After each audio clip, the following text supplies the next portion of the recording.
Welcome to a very special episode of Torah Smash, the podcast for nerdy Jews, where our lives of Jewish learning collide with our love of nerd culture. In each episode, we usually discuss what we lovingly call a Torah Smash, which we have defined as a beautiful collision of one thing from the world of Judaism with another from nerd culture. But this is our 3-year anniversary episode, and so we like to do something a little different. We're going to play a game of Dungeons and Dragons with a bit of a Jewish twist.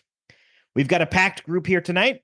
I am Barak Malkin, and I will be your dungeon master. Joining me today are Ethan Lane Miller, and I am playing Terry Black, who is a gnome paladin and is the town blacksmith.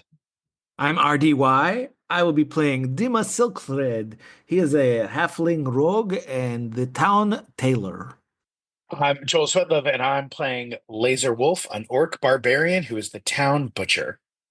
And I am Sparkle Peters. I'll be playing Fenwin Gigglesong, elf bard who is the town's teacher. I am lovingly calling this episode Dungeons and Dreidels. I envision it as Hershel and the Hanukkah Goblins meets Kung Fu Hustle. If you haven't read that book or watched the movie, go ahead and pause here, go catch up, and we'll see you back in a bit. Great. Now that that's taken care of, let's get this game started. It is the late 1700s, and we are in a tiny village a few miles outside of Ostropol in Eastern Europe. This village is a smaller, close-knit community, maybe 3,000 people in total. The houses are quaint and simple, mostly made of wood. Many of the villagers here are artisans, experts in their craft or trade.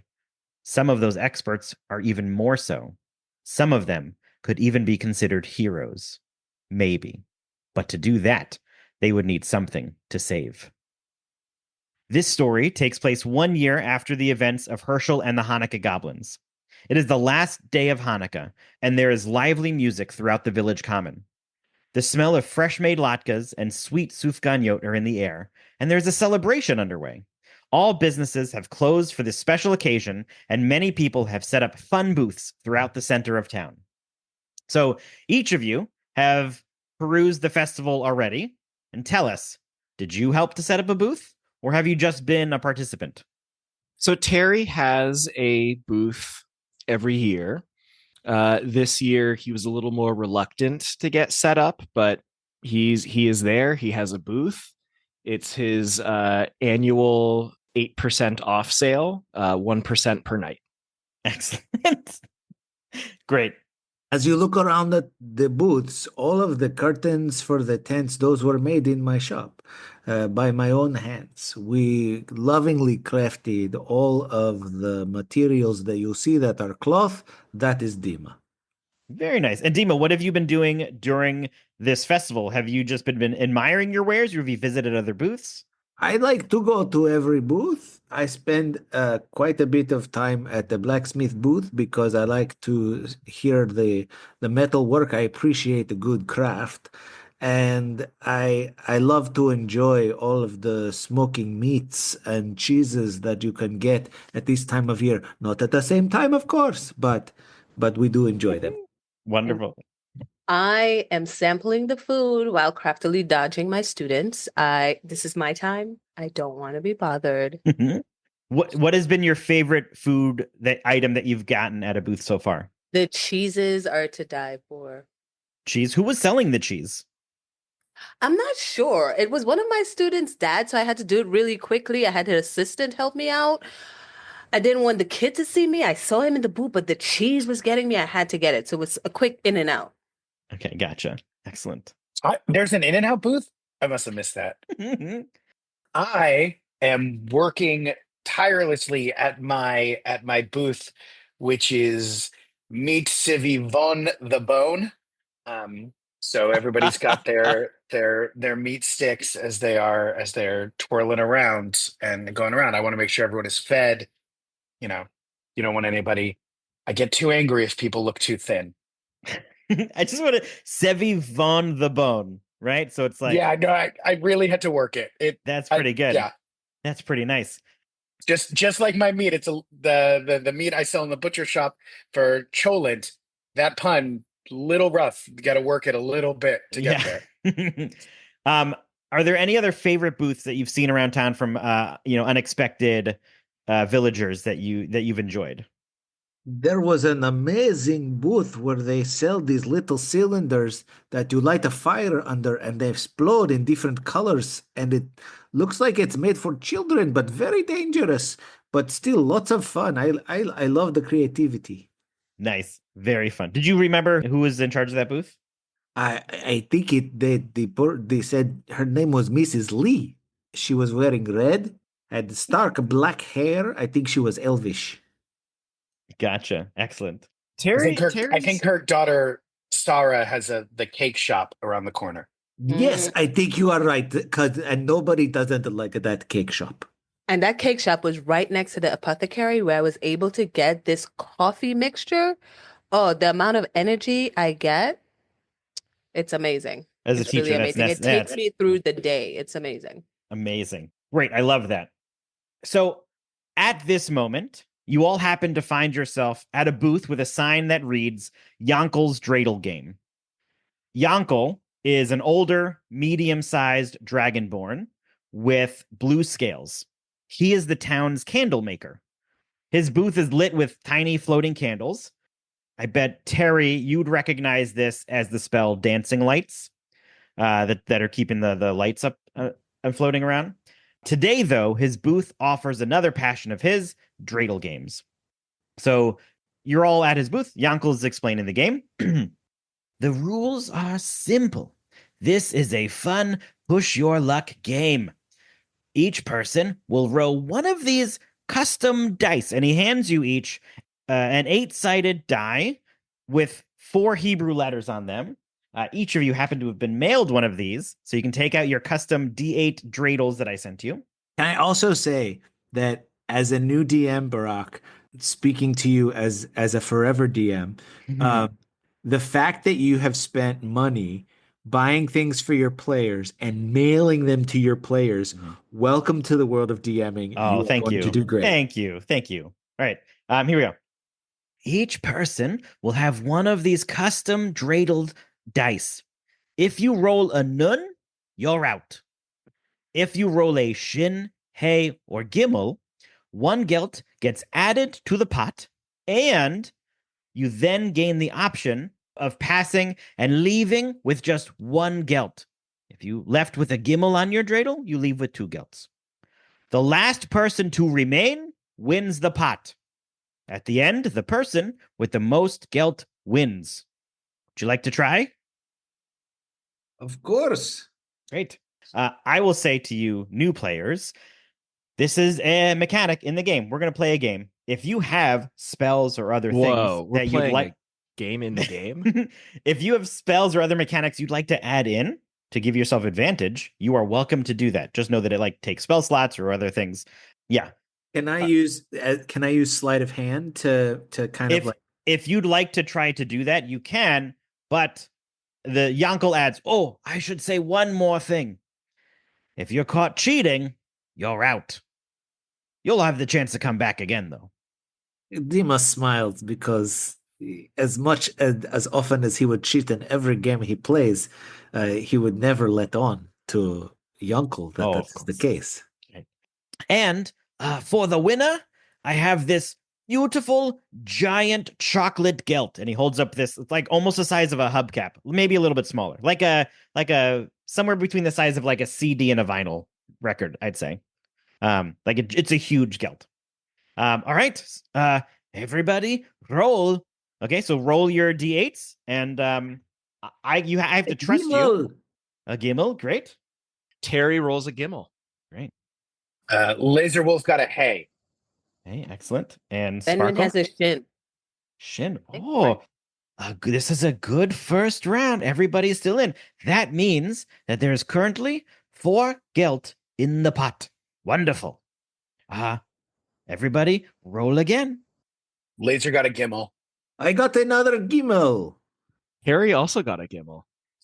Benjamin got a none.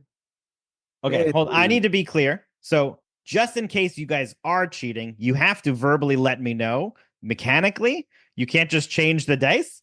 It's a bit astonishing that everybody's getting a lot of gimmels. I've rolled this die a total of 4 times since I took it out of the package, and I've gotten a total of 4 gimmels. That's insane. So we had 3 gimmels that time and 1 hay. Is that what it was? I had a none. Oh, so sorry, Fenwin. Please step back. So Fenwin is out of Fenwin is out of this game. And there is now 7 gelt in the pot. Let's see who's gonna keep going. Okay, everybody roll. I will keep going. Terry rolled a none. I got rolled a- off the Laser got a the none. table. A sheen. Here's what I'll say for those. I know I didn't say this for Sparkle. I apologize.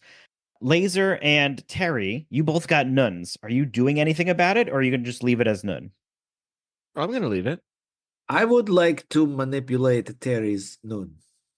Wow. Well, okay. What would you like to do? I would like to do a sleight of hand and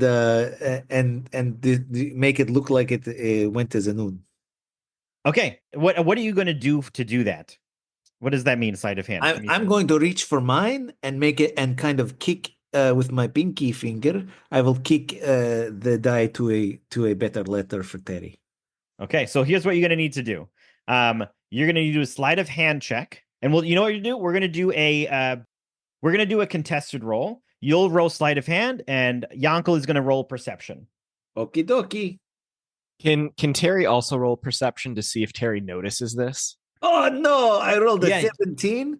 I rolled a 17, which is a nat 1. Oh, did you roll in that one? I rolled a nat 1, but it's a 17, which beats the 16. How do you hold on? How did you go from a 1 to a 16? Because my sleight of hand is plus 16. I am Holy very. crap! I use my hands to Your sew. sleight of hand is plus 16. You made the character. Sleight of. Holy Learned it from crap! watching you, Dad. Holy crap! That I is don't- insane. Elegance is deadly. Yeah, so it's still in that one. A nat 1, but it's a 17, which means like I am good enough for this that it's not an No, automatic. the nat failure. no. Nat 1 just means nat 1. There's always a lowest. Okay, so yeah, that's like the only thing you could have rolled that would have made this bad, which is so Barack, can I That is assume not Terry okay. noticed? yeah, everybody noticed. I think he went to knock it and it actually shuffled all of the dice on the table is what happened. And Oy. Yankel's like, "Hey, I said no cheating." It was an accident. I made the mistake. Dima, You- Dima, Oh. no, Dima. Hey, Yankle, you know. I love you like I a love brother. you. Like You're a, my cousin. Please. I'm gaining your accent. You're so close. You. Dima, step back. Here's what we will do. That's not cool, man. Not cool. Laser and Terry, you're in. You're still in. We're gonna But I do rolled one. a sheen. Oh, great. I was going to use my intimidation to force you to do this, Yeah, so I'm no. glad you're doing it on So, your own. Terry and Laser, let's give you two another roll. We currently have still 7 gelt in the pot. You both, if you want, you can bow out and take 2 gelt. Don't risk it. The nun. Terry rolls another none. Terry rolled and got a nun, and then Laser, what'd you get? Laser rolls another nun, but at this time decides to use my intimidation to say that Laser says, I'm so flustered by all the shenanigans, the Michigas that's gone on around me. I have to have another roll. It's only fair. Roll intimidation. 16. This is not usually how I play my games. Okay. No more. One last roll. Terry and Laser. Terry backs out. Terry backs out. Attention, everybody! We have our winner, Laser Wolf. Congratulations. And the crowd Beautiful. around the booth cheers and erupts in some applause. He turns around and takes one of. He's got a dozen of these, maybe. Nobody really he doesn't get a lot of winners. So he takes out one of these giant gelts and hands it to you. So Laser, you can add this to your inventory. Something for you to keep track of. Eating this gelt will gain you 10 temporary hit points. All right. So you don't have to eat it. The whole thing? If you would. Yeah, one bite of it gives like so he doesn't have to eat the whole thing, but he can't like pass it around, I guess. That's a good That was going point. to be my question. Yeah, that's a great loophole, actually. No, I so I'm can't gonna pass it around, but could I give the whole he's thing to you know what? somebody in He's need? gotta how about this? Depending on the portion of it you eat, percentage of that from the 10 hit points, right? So if you eat the whole thing on a nice walk, 10 hit points. If you break it off and give it to everybody, everybody gets 2.5. We'll round down 2 hit points.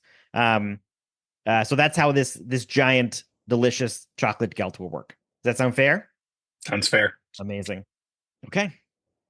As the dreidel game concludes, there is a stir in the crowd.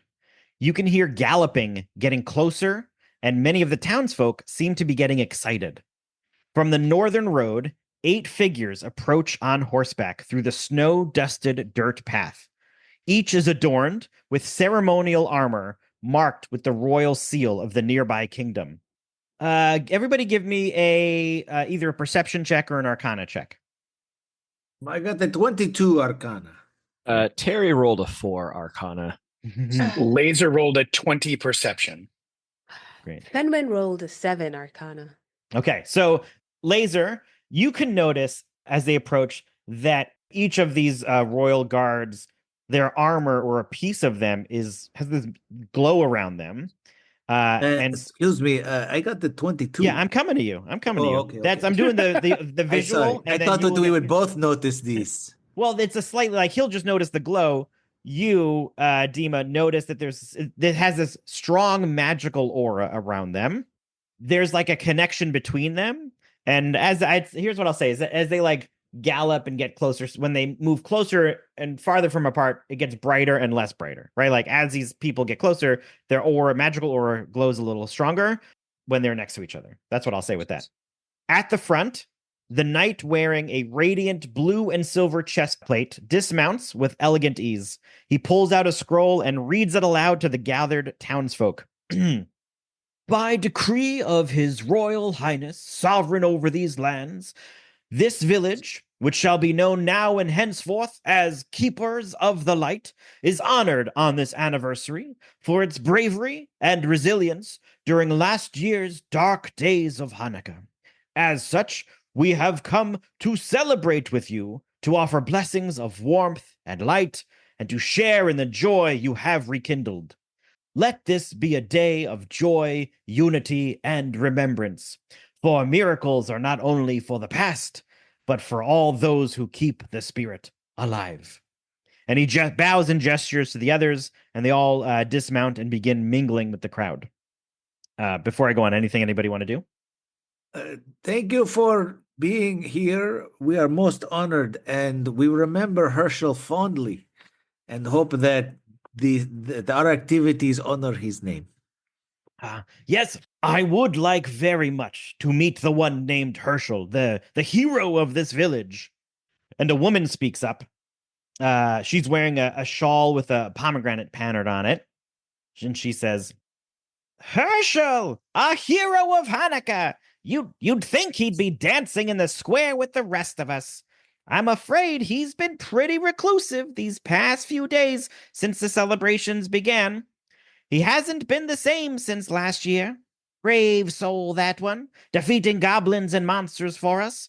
You know, he left last year after the 8th night and returned a few weeks later.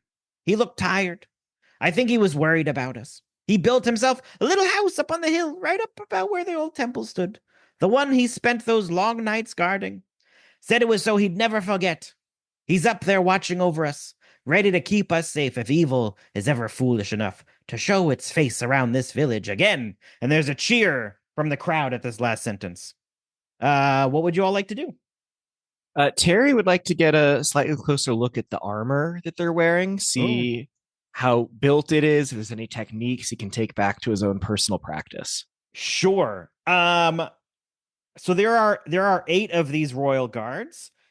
You can pick one, or is there like you can give me a description of one that you believe may exist, and I will find the one closest to that, and I'll tell you about that armor or that piece of glowing magical artifact.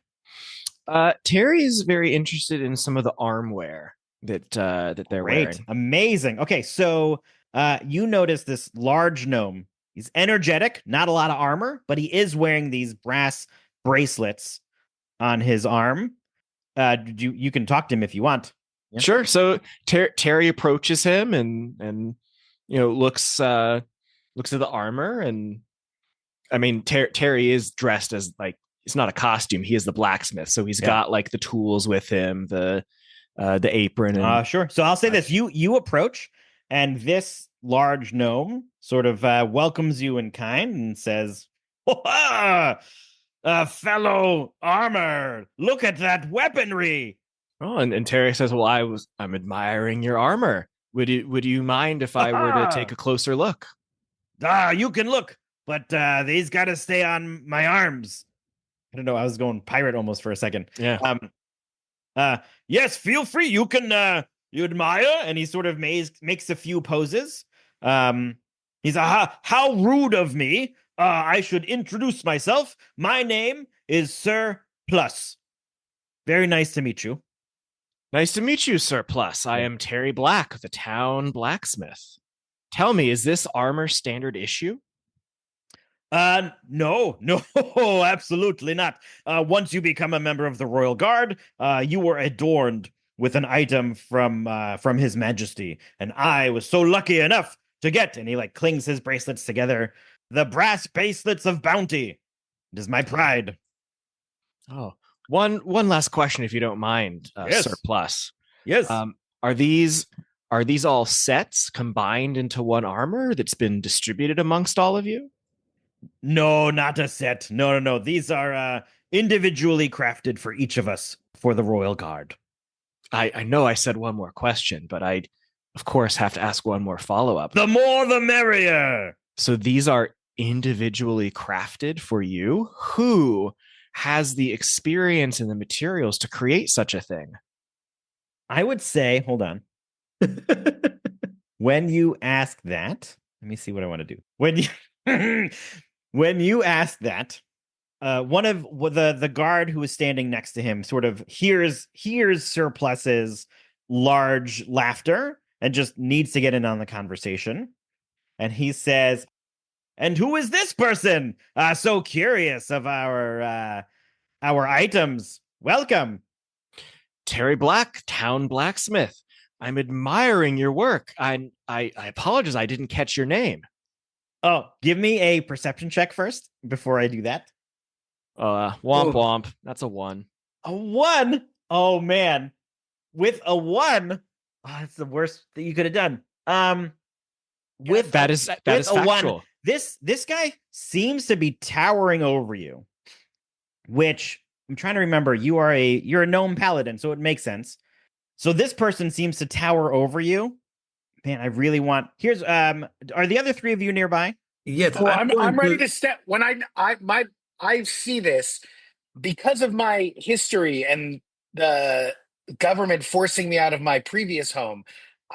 Good natured or not, I don't trust the government.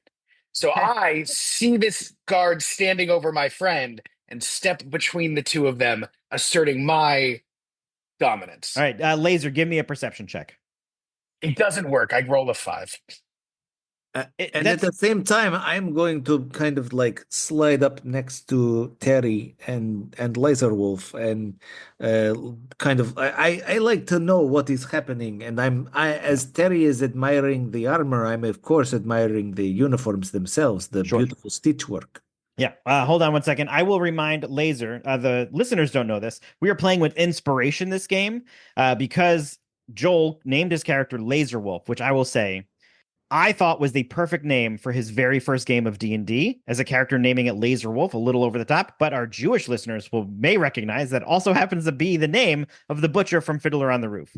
It was a perfect representation of what this podcast is, so I gave him inspiration, which means at some point he can roll a second die for advantage and take the higher roll. So would you like to use that inspiration now, or do you want to save that for later?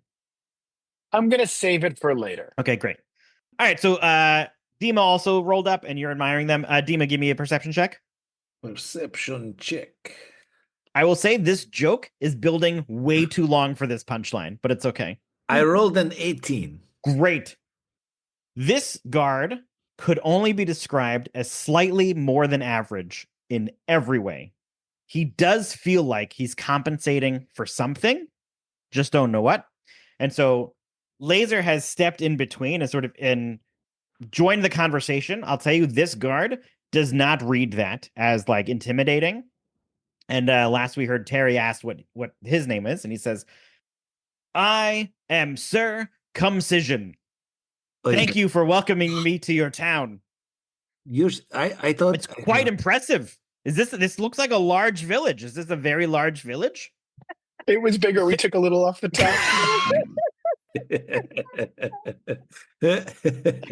Thank you, Circumcision. Yeah. DM, would you describe what sort of headwear Circumcision is wearing or not It's wearing? not. So here's what I'll say. You're looking for something, the magical item. Somebody give me an investigation check. It's a winter turtleneck. I got a 16.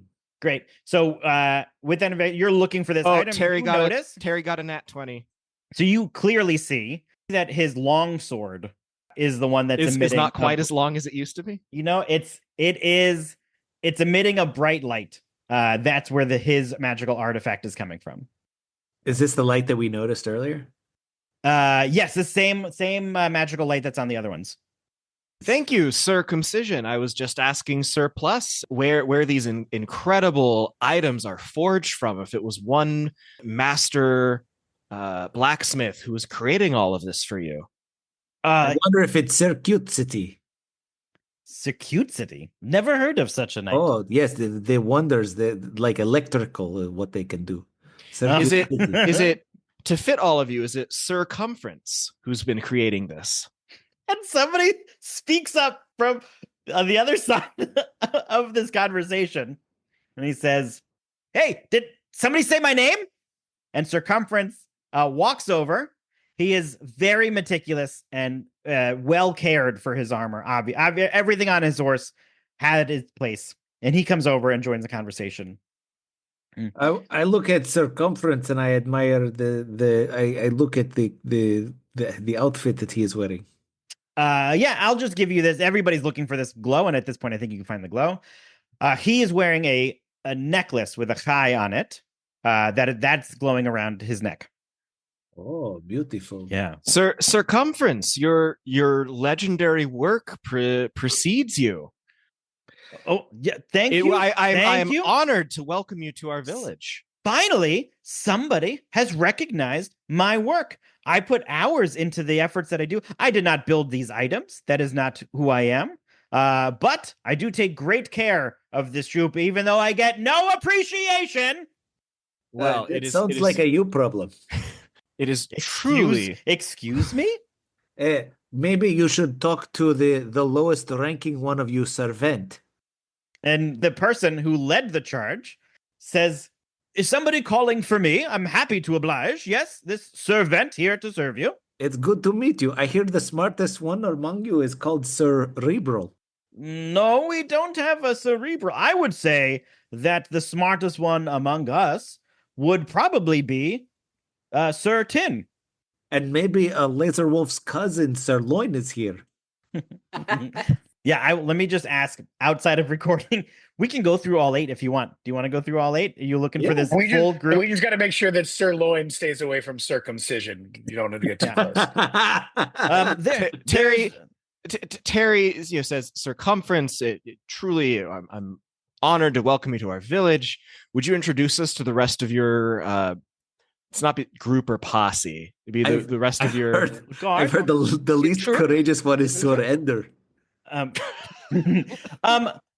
think if anybody should introduce the rest of the group, it should be myself. And that's Servant speaking. Servant says, gather round, everybody. They would like to meet us. Happy to do this. And I, as courteous for all of you listeners who don't want to keep rolling perceptions, I will introduce the person and then let you know what that glowing item is as you sort of look at them down the line. Okay? Cool. I am Sir Vent, and as I mentioned as he rode in, he had a radiant blue and silver chestplate armor. This is Sir Tin. He's wearing glasses, very bookish, and he nods, and he's wearing, his glasses are what are glowing. This is Sir Cuss, and he has very form-fitting armor, very agile, but you'll notice it's not his armor that's glowing. He's got boots and they are Birkenstock brand, but that is what is glowing. Next is Surprise. And Surprise is very small stature. And he is wearing a very unique sheepskin helmet on his head, and that is what is glowing. Really, really surprised that that is not on circumcision. Yeah. Survive, next in line. He's very old. I would picture like Dick Van Dyke in a knight's costume is what Survive sort of feels like for me. And he nods, but his shield, right? This old guy seems to be managing this very hefty shield, and that is what is glowing for him. I believe you have already met Circumference with the necklace, the high necklace, and Sir Plus with the bracelets, the brass bracelets, and Circumcision, as I mentioned, could only be described as slightly more than average in every way. That is our group, and we are so pleased to be here. But let's celebrate. Where is the food? Do you need help with the food? Happy to help. You should try some of the smoked meats. Leather Wolf's Butchery is a beautiful place. I'm sure Sirloin would be very happy here. Sirloin is not in our guard. He works back at the kitchen at the palace. Certainly. Sorry. Yes. And Sir Tin speaks up. Yes? Sorry. I did not mean to circumscribe you. I'm not going to keep that going. Great. So you sort of all walk into and the guard is sort of mingling with the rest of the villagers. I'm so glad everybody enjoyed that. As you walk back into and around the town center, the common, there is a sudden chill and a wind howls through the air, sending tablecloths fluttering. Your very nice curtains that you created, Dima, are fluttering in the wind, this new wind, knocking over some of the decorations. You can see all the candles at Yankle's booth sort of blow out from this wind. The sky above where Hershel's house stands begins to swirl and darken. The clouds are black as ink and pulsing with a sickly green light. And with a deafening roar, something massive emerges from the cloud. A monstrously large, multi-headed, dragon-like goblin descends upon the town.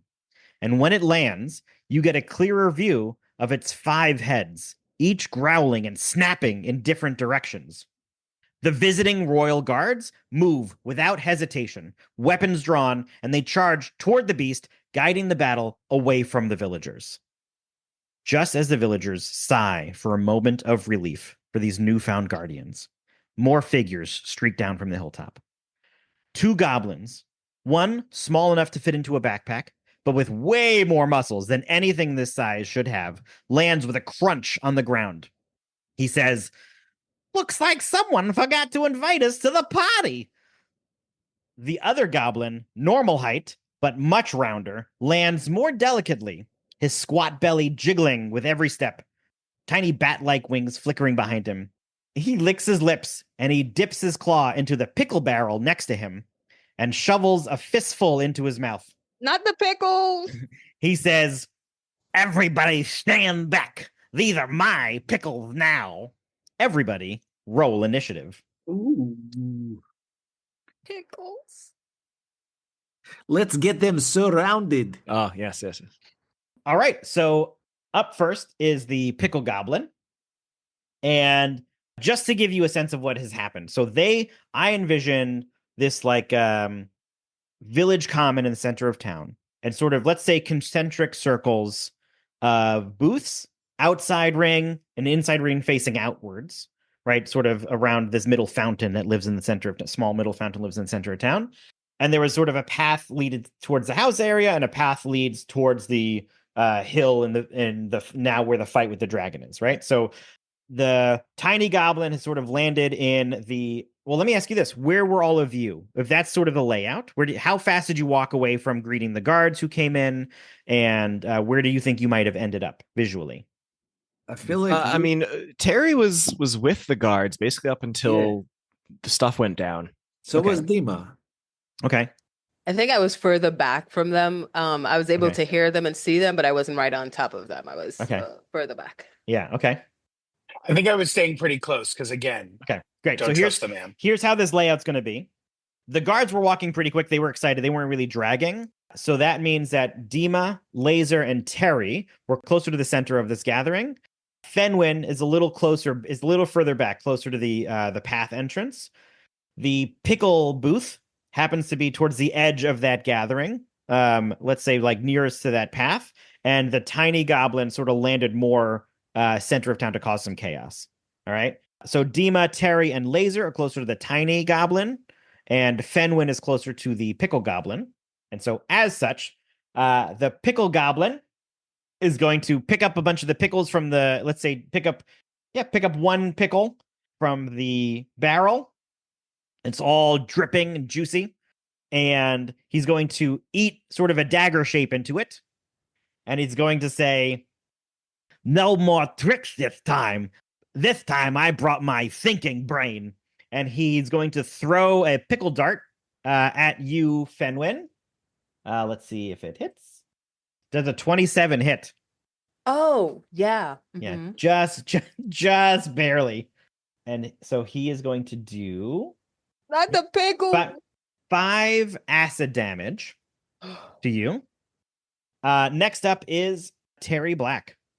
So it looks like this pickle is actually doing some damage.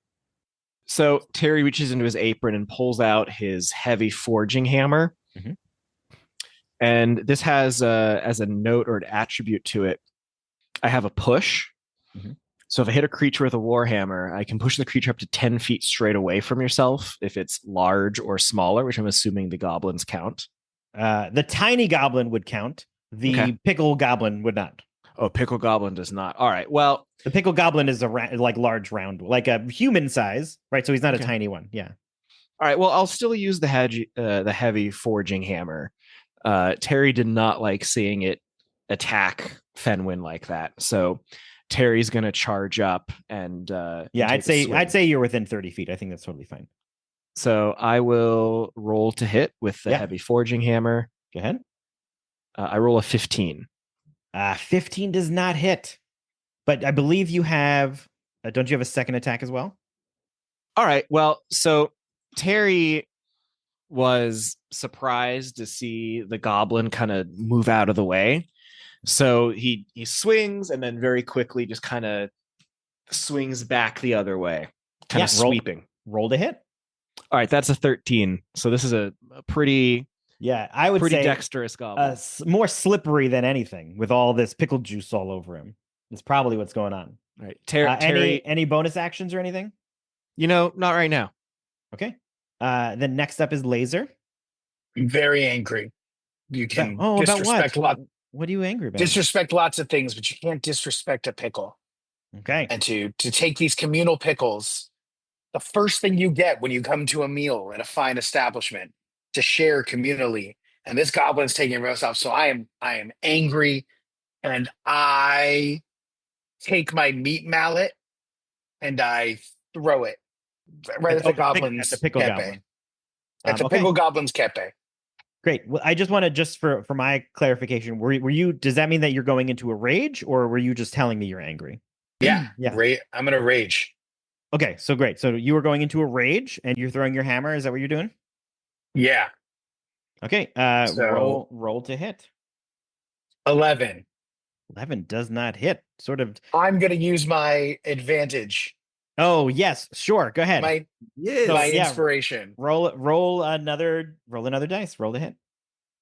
24. Oh boy. Was it a nat 20 on the dice? 18 plus my 18 on the 6. Yeah, 24 hits. Good use of that inspiration. Roll damage. 6. All right, so you throw your hammer. I envision it hitting him. You said you were aiming for the head, right? That 24, I'd say you hit the head. Bangs off his head. He gets a little loopy. Hammer drops to the ground, and he's obviously not very happy about that. Do you have any bonus action? Oh no, bonus action. Rage. You went into rage with your bonus action. Yeah. I do get. Does that take away the attacks per action? Did I get 2? Oh, you get 2 attacks. That's true. Absolutely. Go right ahead. So just keep in mind your hammer is now over on the ground next to the pickle goblin. But you're about 20 feet away, 20 to 25 feet away. Is the other goblin that far away also? No, the Sorry, other goblin's closer to you. I'd say probably 5 to 10 feet away from you. Great. Then I do my unarmed strike, just a melee. Like I take a swing at the smaller goblin. Okay. Yeah. Roll to hit. He sees this coming, and Tiny Goblin goes, put him up. Put him up.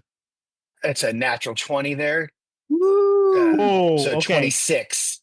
Yeah. So Yeah. 20, nat 20 hits, and you have rage and now nat 20 damage. So roll for damage. 11. Okay. 11 damage to the Tiny Goblin. Nice. Good hit. So the Tiny Goblin is going to say, oh, a wise guy, huh? Two can play at this game. And he's going to attempt to throw you over his head. So you have to make a dexterity saving throw. To beat a 14 laser. 17. 17 saves. Wow. Lucky. All right. So then he sort of he goes to pick you up and he goes, let that be a lesson to you. That's his action. Next up is Dima. Let me try to thread the needle here. And I take a needle out of my pincushion and flick it at the pickle goblin. And Pickle Goblin. Okay, go ahead. Roll. I rolled a 25. 25 hits. Roll damage. And because now the pickle goblin is right next to Terry Black, Yes. so I get a sneak attack. So it's 4 damage for the needle Okay. plus 13 damage for sneak attack. Yeah, good thing Terry moved closer. Yes. Yeah, the pickle goblin says, "Hey, watch it! I'm not trying to get skewered here." And with the Vex property of my pins and needles, I am going to be able to get advantage on my next attack on the pickle goblin. Wow, great. Next up is Fenwin. I'm highly upset about that first hit. I'm grabbing my protractor, my chakram, and throwing it at him, screaming, Yeah. "Why the pickles?" Everybody's upset. I didn't realize that pickles are going to be such a sensitive topic amongst the Jews. They were Who knew? so good. All right, so Fenwin, you were throwing your protractor chakram at the pickle goblin. Go ahead, roll to hit. Oh, God. 11. 11 does not hit. Any action, bonus action, or movement? Yeah, bonus action. I'm gonna go ahead and expand one of my bardic inspirations. Ooh. I'm going to use unsettling words, I think. Okay. You're a wasteful little man. Why would you do that? Why would you do that? 1d10. The creature must subtract the number rolled from the next saving throw it makes before the start of your next turn. Okay, so that's doing to the pickle goblin. Yeah. All right, so roll a d10. 6. Okay, -6 on the next saving throw. Yeah. Mm-hmm. Okay, that's a good move. Okay, great. That's the bottom of the order. And before the pickle goblin goes again, I'll say that a strange movement catches your eye. You all look over, and you can see that the knights have begun to merge together in a synchronized movement. A few of them raise their weapons high into the air, and a gleam of brilliant light bursts forth. The multi-headed dragon goblin thing roars in defiance, unable to defend against this otherworldly attack, and they seem to have that giant beast right where they want it. Next up in the order is the pickle goblin. I think that dragon will make a fine material for my next cloak. All right, next, here's what's going to happen is the pickle goblin is going to say, "You'll be sorry about that." And he's going to dunk his head into the pickle barrel and swirl it around. And you can hear this like tornado whooshing sound happening inside of it. And he lifts his head out and he's going to shoot a vinegar blast at, it sounds like this is going to be Terry and Fenwin, who were right in front of him. It is a 15-foot cone. Each creature within the cone must succeed on a DC 15 Constitution saving throw. So Fenwin and Terry, please make a Constitution saving throw. Ooh, Terry rolls a 7. That's not good. Not going to do it. Fenwin. Fenwin rolls a 12. 12 is not going to do it. Did you just spit at me? Is that why would you? Each of you take manners. Look who's talking. And each of you take 6 acid damage. and you'll be slowed until the end of your next turn. Okay. All right, so that's the pickle goblin. Next up is Terry. How far away from me is Fenwin? Within 15 feet. All right. How's Fenwin looking? Because I know they got pickled and acided. Ooh, you got to ask Fenwin. Fenwin, how you doing over there? Not too bad. 42 out of 53. Not too terrible. That's a very interesting scale you gave me. But I'm doing okay. I'm a little bruised up, but I'm not bleeding. Okay. I'm not down and out. I could keep going. She looks like she's quite slippery. Yeah, with that, Terry looks back at the goblin and is going to take another swing with the forging hammer. Great. Roll to hit. That's a 23 to hit. 23 hits. Roll Yeah, damage. no spitting. All right, so Terry swings double-handed, rolls an 8. An 8. 8 damage? Mm-hmm. That's amazing. All right, and so hits him right in his pickled skin, and he says, "This was just supposed to be a scare and snatch. Nobody said anything about them fighting back." You still have one more action, right? With What do you mean, snatch? Exactly. So Terry is going to wave the forging hammer again, and I'm going to say, I guess, attempt to intimidate and ask, who said that? Oh, okay. Roll for intimidation. All right, my intimidation roll is an 18. Oh, nice. Okay, what did you ask again? Who said that? Who said the scare and snatch? The goblin said, they said this was only supposed to be a blah, blah, blah. A scare and snatch, yeah. Yeah. Oh, the pickle goblin said that. Is that the question? Yeah. Who is I they? think he's asking who is there. Yeah, I know. I'm trying to add some more time. Who does number 2 work for? Well, the pickle goblin says, "Well, I work for the Goblin King." David Bowie? Is his name David? It's pronounced David. David. David Bowie. David All right, Bowie. so that was your second action, was the intimidation. Yeah. So next up is laser.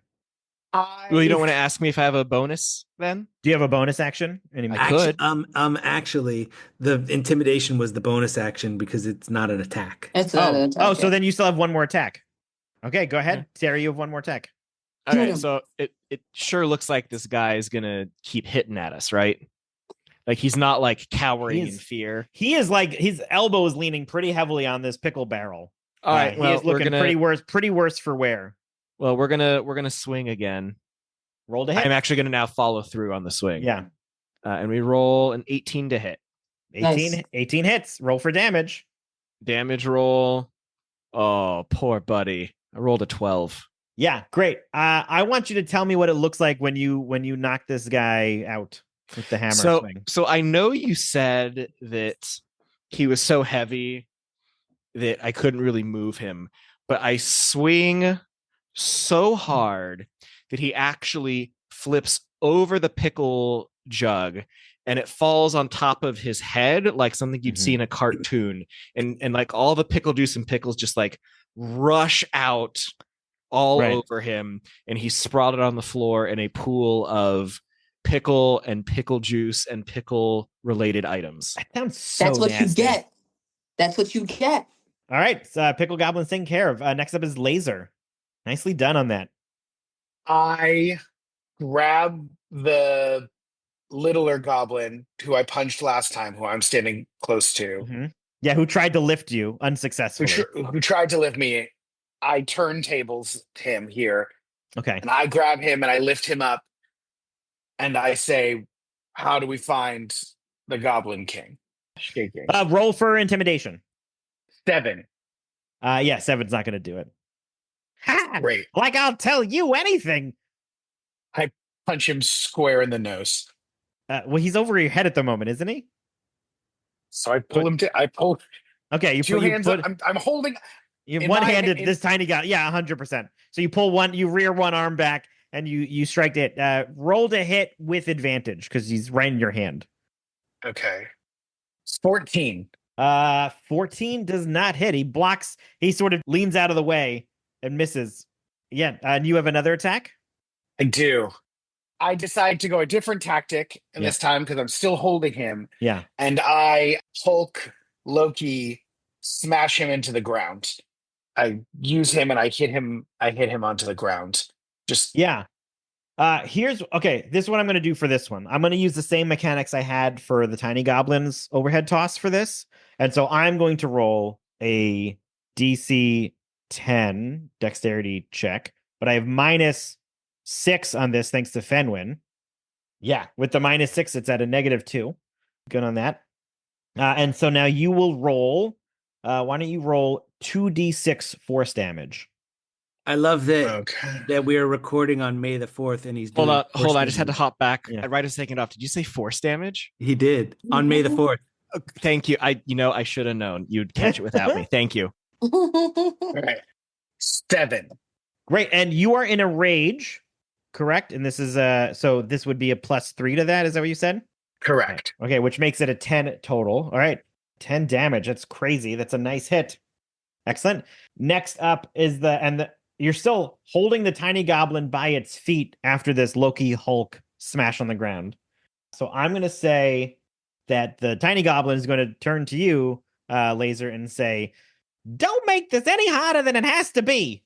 And he swings at you, and he rolls 11. Does 11 hit? It does not. I have 12. Oh, just misses. And he sort of he swings and whiffs right in front of you, hanging upside down. Next is Dima. I'm going to take another needle out of my pincushion and flick it at the little goblin at Laser Wolf's feet. So I will. I got a dirty 20. Yeah, Nice. dirty 20 hits. Absolutely. Roll for damage. And because it is engaged, you have sneak attack. Yup. I got the 4 damage from the needle plus another 13 for the sneak attack. So a total of 17 damage to the little muscle-bound goblin. Yeah. Great. So he sort of does one of those like wise guy like rolling his arms over each other. Really, really out of balance. I'm going to say, you're not even cut from the right cloth to fight me. Oh, that's pretty good. That's pretty good. Yeah, what are you gonna do about it? And next up is Fenwin. How far am I away from this one? You're about 20 feet. You're back by the pickled fiasco that happened. So I am going to use my chakram again. Your chakram again? Great. Yeah. 20 feet. Let's see if it hits this time. Roll to hit. 17. 17 hits. Roll damage. Let's go. 5 piercing damage. Yeah. Excellent. All right, so he's facing Laser. You throw your protractor chakram, and tell me what it looks like when you take care of this tiny goblin. Well, first of all, I was still wiping myself down from that vinegar spit, and he's talking. I got upset, just pulled it out. Ah! With a little scream just like that. Ah! Hit him right in the back of the head. Yeah, I would say that he then like plops forward. I would say that he lands on, there's a booth that's selling these large latkes, and he lands right face down in the applesauce mix. Oh, you really taught him a lesson. Excellent. Okay, so congratulations, everybody. You've taken care of this goblin infestation. That's wonderful. All right, so it's the end of the battle. I'm going to collect my needles out of the... Yeah, you can do that. It looks like the Royal Guard has pretty much all but taken care of this 5-headed dragon goblin. Is there anything else you guys want to do before I continue on with these 2 goblins at all? Do we are we able to look through their clothing, their personal effects, anything interesting and of note? Here's what I will say on that is my recollection of Hershel and the Hanukkah goblins is that goblins were not drawn as Disney characters. So they do not wear pants or shirts or anything of that effect. They are goblin-y creatures without any This wear. is such a disappointment. Everyone should be wearing nice clothes. I walk over to collect my chakram, and when I'm over there, I just grab a latke. Okay. Very nice. I check on Terry. Terry, are you okay in the fight? Terry looks at Dima, pauses a second, and goes, "I'm fine." Don't have to be so cold. Just trying to make sure you're okay. Great. All right. So you have hoped and searched for them, not in their clothing, while also hoping that they had clothing. Wonderful, eating some sneaking latkes. And you notice that the royal guard now hits the final blow on this giant 5-headed dragon-like goblin. From the swirling mass of shadow above Hershel's house, a dark figure begins to emerge. Its shape shifting and flickering like smoke in the wind. A massive shadow goblin emerges from the darkness. Its form is tall and draped in a tattered cloth of shadow that ripples in the wind. The only features that seem defined are its eyes, glowing red orbs that pierce through its dark form. When it lands near the armored guard, you can hear murmurs of villagers poking their heads out. It's the Goblin King. How is this possible? What are we going to do? How's it? All the villagers getting very concerned. The shadowy Goblin King wastes no time and rises into the air, gliding right through the visiting heroes. As its cloak drags over them, they are dragged away in its darkness. It ascends back into the sky toward the storm and Hershel's house atop the hill. Everyone stands frozen in shock at what just happened. Fight is over, and everyone is coming out of hiding. What do y'all do? Which is it? Are they frozen in shock or coming out of hiding? They are de-thawing from their shock. I will say that. Like the Goblin King has returned. This is not something they expected. He was taken care of last year. Did he go away from Hershel's house or towards it? He flew up towards the, like, it's very dark up there because of the swirling mass in the sky, that he flew up towards that swirling mass in the sky. Just one time, I'd like a peaceful fair. That's all I want. There's definitely murmurs of agreement of those standing around you. There's a little child you notice that is picking up pickles from the ground by the barrel on the floor. Oh, don't eat that. That's gross. Don't eat that. Put it down. He slowly puts it into his mouth, eyeing you, his teacher. Nima looks at my companions, my townsmates, and says, "Let us go and see what we can do about this. Yeah. If we pull on the right thread, we can unravel this whole thing." Cool. The rabbi steps forward. She has a long silver braid hanging over her shoulder, and she says, "Let me find this right voice. Hold on. You better be nice in your rabbi voice. That better be a good voice." I wrote quiet voice but full of fire. Think female Dumbledore. That's what I have here. Okay, so that's what I'm going for. That was no ordinary monster. That was the king of the goblins. The same dark creature stood against Hershel last year. Now it's returned for revenge. The 8 members of the royal guard have been taken, and who knows what fate has befallen to Hershel if they made it this far into town. This evil is ancient and cruel. But if no one stands against it, the light will fade and the darkness will win. It won't be an easy feat, but you 4 were the only ones brave enough to stand up to these creatures. You stood your ground today, so now I ask you, not as your rabbi, but as your friend, and with the rest of this beloved community behind me. Will you become our light this year? Will you go and face the dark to rescue the royal guard from certain doom? Will you be the ones that we need in this moment to save the 8 Knights of Hanukkah? It's a K. There's a KN. Knights. Oh, thanks, Barack. I was confused. Yeah. We will say It reads a lot better than The Knights. Yeah. The Knights. I'll tell you, this entire campaign built on that one joke. Excellent. Terry sighs. At what? At the pun?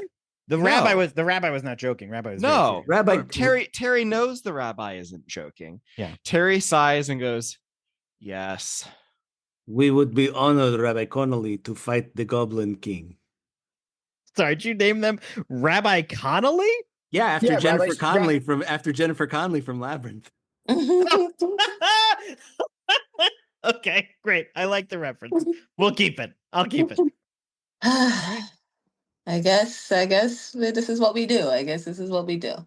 Yes, our inspiring teacher. Thank you. I look at my three of them incredulously, and I, with all of the enthusiasm, go, "Let's go to battle!"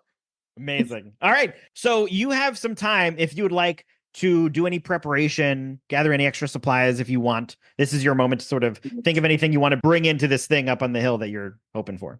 Terry is very quickly going to pack up his booth.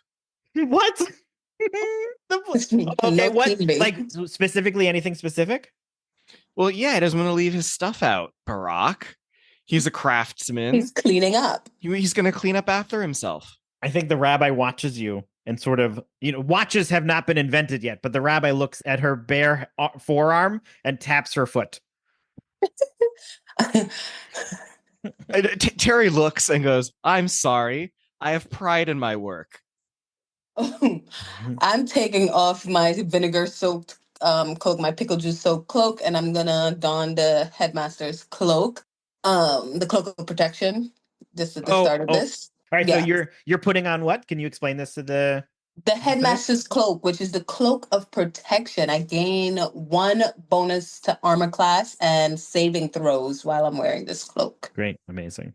As Terry finishes up, he takes out a freshly made battle axe. Mm-hmm. Just takes, looks at the rabbi, spends like just half an extra second looking at the rabbi, and then is ready to go. Okay, great. So you all are now, you're going to follow the path up the hill? Yes. And, okay, great. Oh, nice. We are about 30 minutes ahead of schedule now. I love this. Okay. Don't tempt us, Barack. We can go with more puns. Please. I don't think I gave it any inspiration in that last one. It was pretty good. Maybe I should have, but I did not. Fenwin, are you feeling okay? Perhaps survival could help us out. All right, so you're all heading up the path. Just do not become victims of circumstance. I start heading up the path, and imagine my surprise when one of these little kids run out and hug me. Oh my God, that is so heartwarming. They are so Oh cute. my. Okay, hold on. I have to spark. Does Fenwin need to do a dexterity check for the side turn that we all do when Oh my kids God. give us hugs? yes, please roll a dexterity saving throw.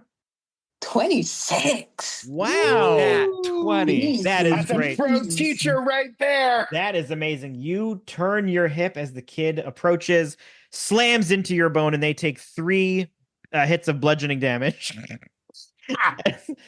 And the little little Sasha, you're getting blood all over your new cloak. Please, you're gonna save us? I'll try. At least I'll try to be back in time for school. Thank you, Mora Giggle Song. You're welcome. Please do your homework. I noticed your math was a little off this week. I don't know if your dad has been helping you, but if he has, try to do it on your own. He's not really good at it. Hey, Mora Giggle Song. Giggle Song. Mm-hmm.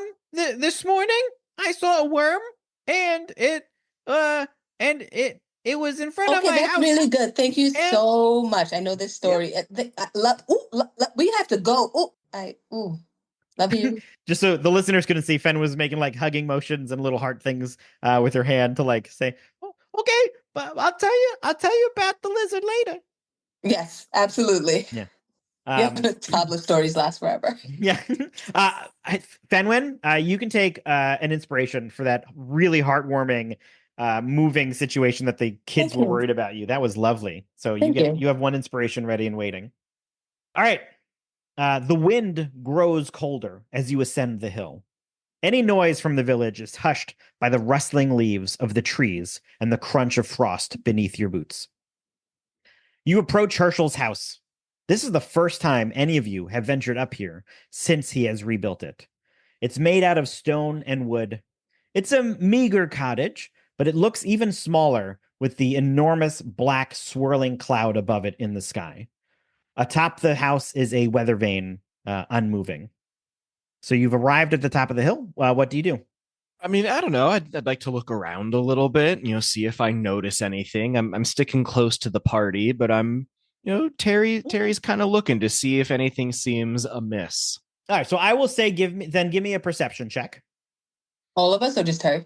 Terry's the one that said if you were all looking for something, you can all if you're all sort of looking around eyeing stuff, then you can roll for perception as well. Yeah, If Terry. Yeah, I would Terry like to- rolls an 11. Okay. I'd like to walk around the house, just like the outside and the Ooh, front, just looking sure. around the I love area. that. Okay. Terry Dima rolled an rolls a 11. 4. Okay. 14. No, 19. I'm sorry. Plus 5. 19. Okay, great. Okay, here's what I'll say. There's a few things that happen here. First, Dima, you rolled a 4. You're gonna say, I guess you sort of notice. It's never been this dark up here before. It is very dark up here. Great. And then next was And Terry. then Dima bumps into the gate. Terry, you rolled 11 and you're sort of looking around.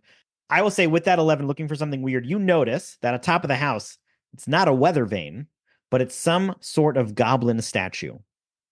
Great. Fenwin, you rolled what did you roll? 19? 19, and you said you were walking around the house looking for something, right? Yeah. Mm-hmm. Okay, here's what I'll say. You notice something strange with walking around the house with that check. You notice that there is no door on this house. The path leads up to the foundation, but each side of this house looks like you're facing the back wall of this house. So Terry points at what everyone thought was a weather vane and asks out loud to everyone, "Has that always been a goblin?" Why would Hershel put a goblin on his house? That's very strange. He's supposed to be the goblin fighter. Are any of you looking at this more closely now? Yes. Yes. All right. So if you think you are, then roll an investigation. I got an 18. Great. Terry rolls Damn. a 13 investigation. Okay. Fenwin rolls a 25. Wow. Okay. Fenwin, you see it now. That goblin shaped statue, it shifts ever so slightly.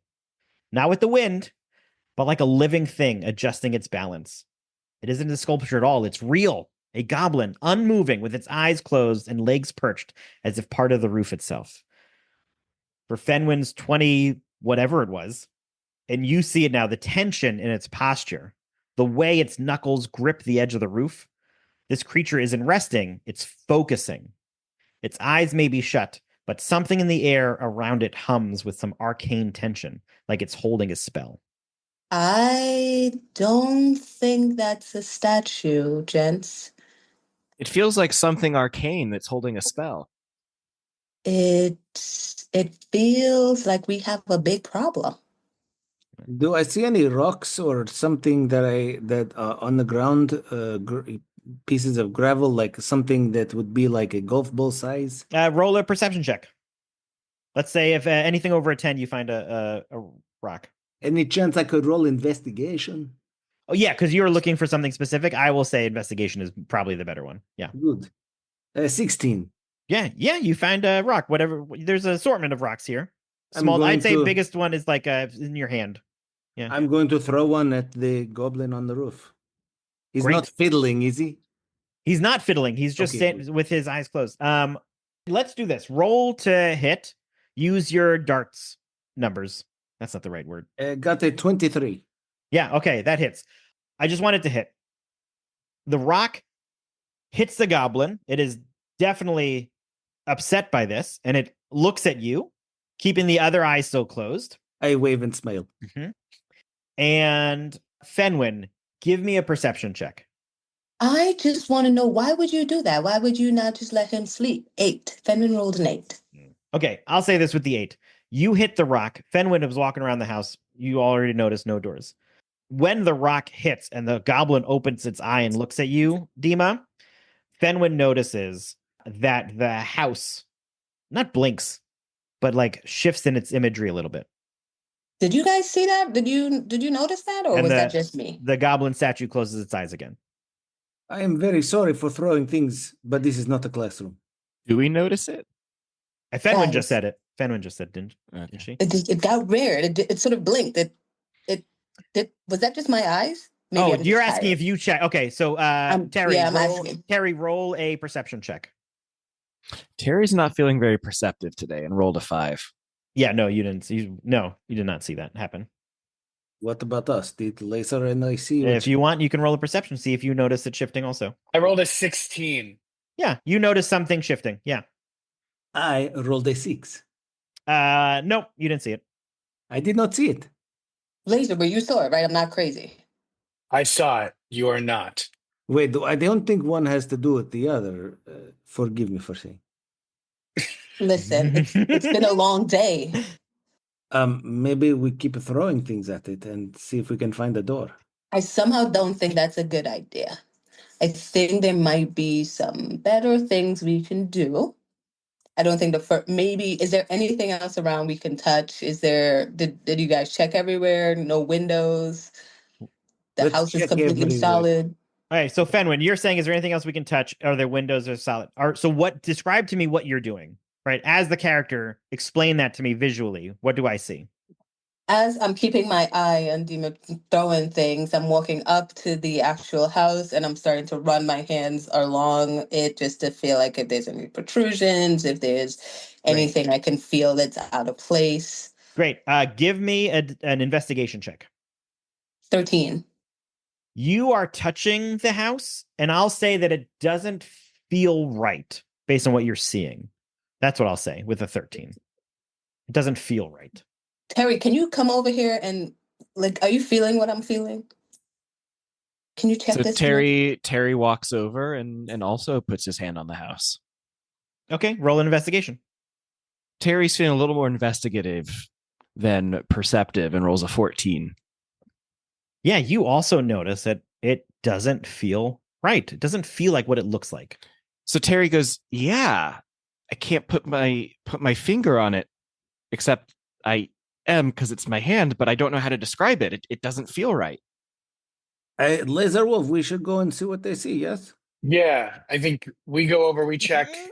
I love gotta this put imagery of like you throw a rock and now all four of you are like hands on the wall. Everybody agrees, like just sort of weirdly feeling this house.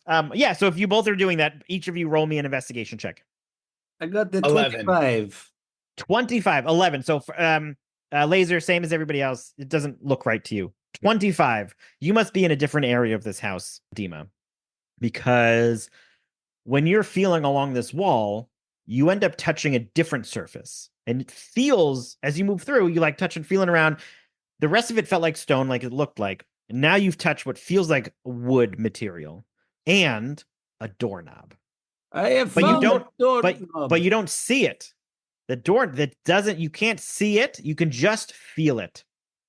I found it. I found the doorknob. I am going to turn the doorknob. Click, click. Nothing happens. No, let's, yeah. So nothing happens. I am going to use my gloves of thievery and pick the locks. Yeah, you can do that. A sleight of hand check. I got a 34. Was that a nat 20 or no? It was not a nat 20. Okay. Then I will say here 34. Here's what happens. You put your lockpicking tools into the hole, and with a 34, they shoot out back as if magically dispelled. This is not a normal doorknob. It felt, I'll tell you, with that high check, it felt like a normal doorknob. It felt like a normal doorknob, but it is not a normal doorknob. Normal doorknobs do not spit my tools at me. Mhm. And if you, Mrs. Gigglesong, will remind this house that it is rude to spit. I'm wondering, can I do an Arcana check to see if I know anything about this type of lock or if we have anything? Yeah, tell me what is it that you're doing the check on specifically? There's a lot of stuff going on right now. So if you know what? Yeah, there's a lot of stuff going on right now. Why do you just stand? I'll allow you to stand back and give me an Arcana check on this situation. Got it. Let's do it. I'm going to go ahead and use my inspiration. Yeah, go right ahead. Absolutely. That's a good time to use That roll was atrocious. Yeah. So let's do that again. Not much better. 10. Yeah, at the 10, there's magic here, and you feel two different spells going on. That's what I'll give you with a 10. Okay, guys, I'm feeling two separate spells here. I can't tell what they are, but I'm guessing one is messing with our perception of the house, and one has got to do something with keeping us out. I can't really put my finger on it there, but it's two separate spells. I was able to put my finger on the doorknob that I do not see. Do you have dispel magic or anything like that? Good question. I don't think I do. No. I have detect magic, but that's it. Terry and Laser, you're awfully quiet. Anything you'd like to do in this situation? They have found the location of this door, it seems. And this is where I'm torn between me, the person, and me, the character. Yes, the I'm character. like, You the the character. character is gonna angry. I think would angry rush the door. Great. I love that. Okay, so If you didn't think of that yourself, I was gonna pull a Goonies and offer to you to buy pictures of your mom real cheap. Right. I think that's like exactly what right here. And I'm yes. So yeah, okay, so here's what I'd like you to do. Truffle shuffles into the chair. Then give me we're gonna do a strength check on this. Give me a strength check. I'll tell you it's a high check. 21. 21. That is so shy of it. Here, I'll say that you hit the door and there's a little crack creak. So where the door, yeah. But I have one question. Do we consider this is not considered a melee attack, is it?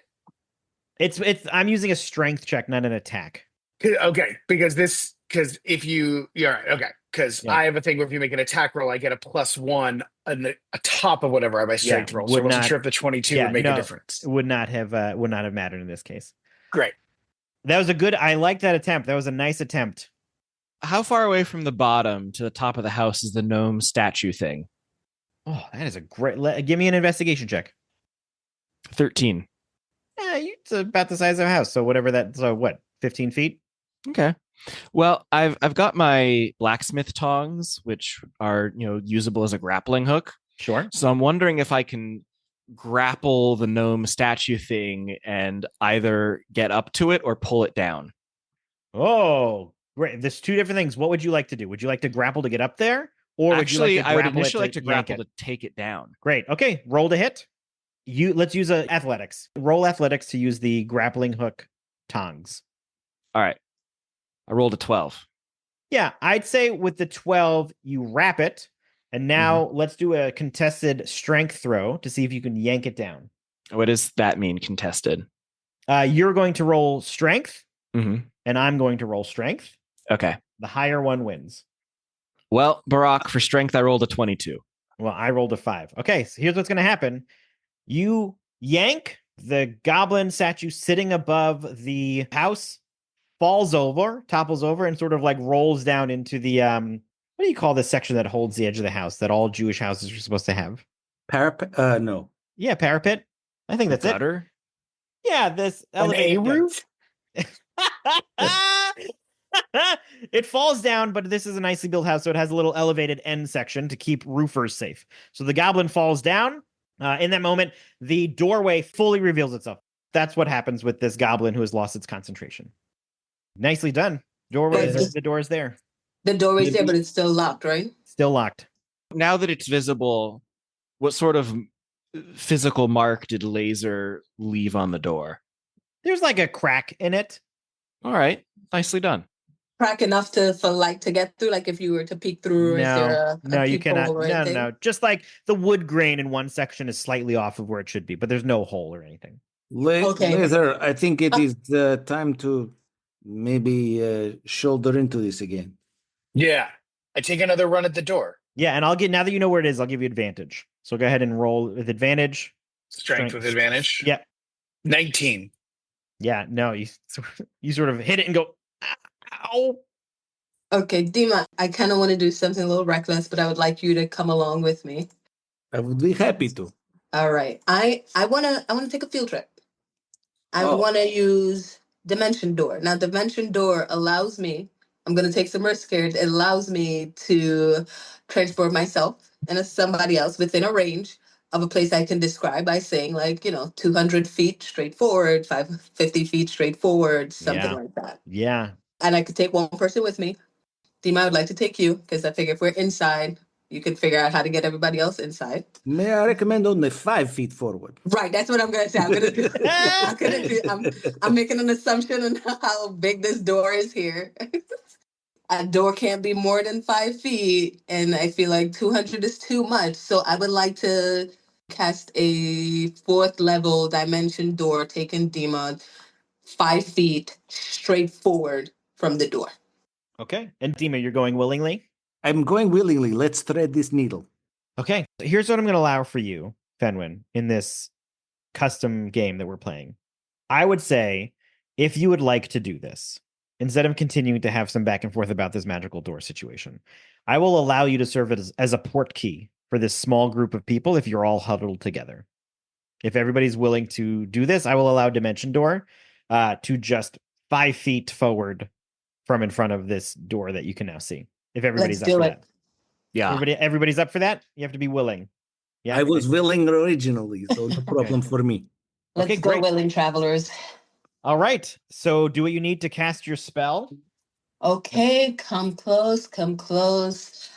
Trust me, put your trust in me. Let's hold hands. I don't want anyone to get lost. Come together. We're okay. Are we ready? I like this teacher lining up at the door situation. Okay. Let's see where this takes us. Field trip. Let's go. Okay, great. Oh, that's why I couldn't find it on your sheet. We called it field trip. I totally forgot. Yeah, that's right. So you're casting the spell field trip, which makes sense that I'm allowing you to take a little more than one. All right. Sort of in an instant, the outside dark hill disappears and you land safely, thank goodness, not within any walls. Well, within walls, just not, your body does not intersect with a wall when you appear. So 5 feet was a good number. When you appear inside, reality shifts. The outside was Hershel's home on a hill, but inside is much larger and not a modest home at all. I throw up a little smoked meat and cheese. Oh, I did not realize that I had eaten those together. Excuse me. You seem to have stepped into. Terry reaches into his. Go ahead. Yeah, absolutely. Everybody his- just interrupt the flavor text. Go ahead. Yeah, Terry reaches into his, blacksmithing apron and hands Dima a rag. I nice. take the rag and I say thank you so much. We're all okay. We're okay. We made it. We're Right. fine. We're I fine. dab my Terry does not respond, but Yeah, that's fine. So everybody finishes taking care of poor Dima, and then you sort of look around, and you seem to have stepped into what appears to be the foyer for an old brick building. Its stonework is ancient, but recently restored. The air carries a faint scent of wax and old parchment. Along the side of the foyer, you see some wooden benches, some prayer books on storage shelves, a wicker basket of kippot, and Jewish imagery adorns the walls. You all can give me either a religion check or a history check. Laser, it looked like you were about to say something. You can say something before you. I was gonna say, just like I would at any synagogue, Laser's first move is to go look through the bowl of kippot to see if he knows anybody's names. You go ahead and you can give me a history check, and other people can give either a religion or a history check. Terry That's rolled. so good. Terry rolled I an also- 18 religion. What religion? 18. So I feel like that's a nat 20 in this situation. It is. Oh, because of time. That's such a good mechanic. Oh, that would have been beautiful. I did not do that. Great. And then 18 rolled. religion. Yeah. What do you mean? What do you 26 mean you for can't, history. Brock? You can do it right now. No, I don't have. I'm not in charge here. The story's in charge. Fenwin, what'd you roll? A 26 for history, as you should, I'm a teacher, of course. I know. Yeah, that. I like that. And then RDY? I am wondering if because I knitted together all of these kippot, if I get some sort of advantage. Are you rolling history? History and religion is the same for me. Religion would not be the same if you're checking your thread work. Hey, okay. Then what would it be? If you'd be rolling history if you're checking the thread work. You're rolling religion if you're just looking around at the rest of the room. Well, I did the history check originally. Okay, that's fine. Terry, your 18 religion check will tell you that this is actually a temple. Surprise, surprise. And then I will say with Fenwin's high history check, you're going through the basket with Laser, and you can see some of your older students' names on these kippot, as well as your own kippot and Laser's kippot and Terry's kippot, right? This is the old temple that once stood here, but vanished last year after Hershel had defeated the goblins, as we all remember from our childhood. It is a rebuilt replica of the old synagogue, but not built by hands, built by magic or something stranger.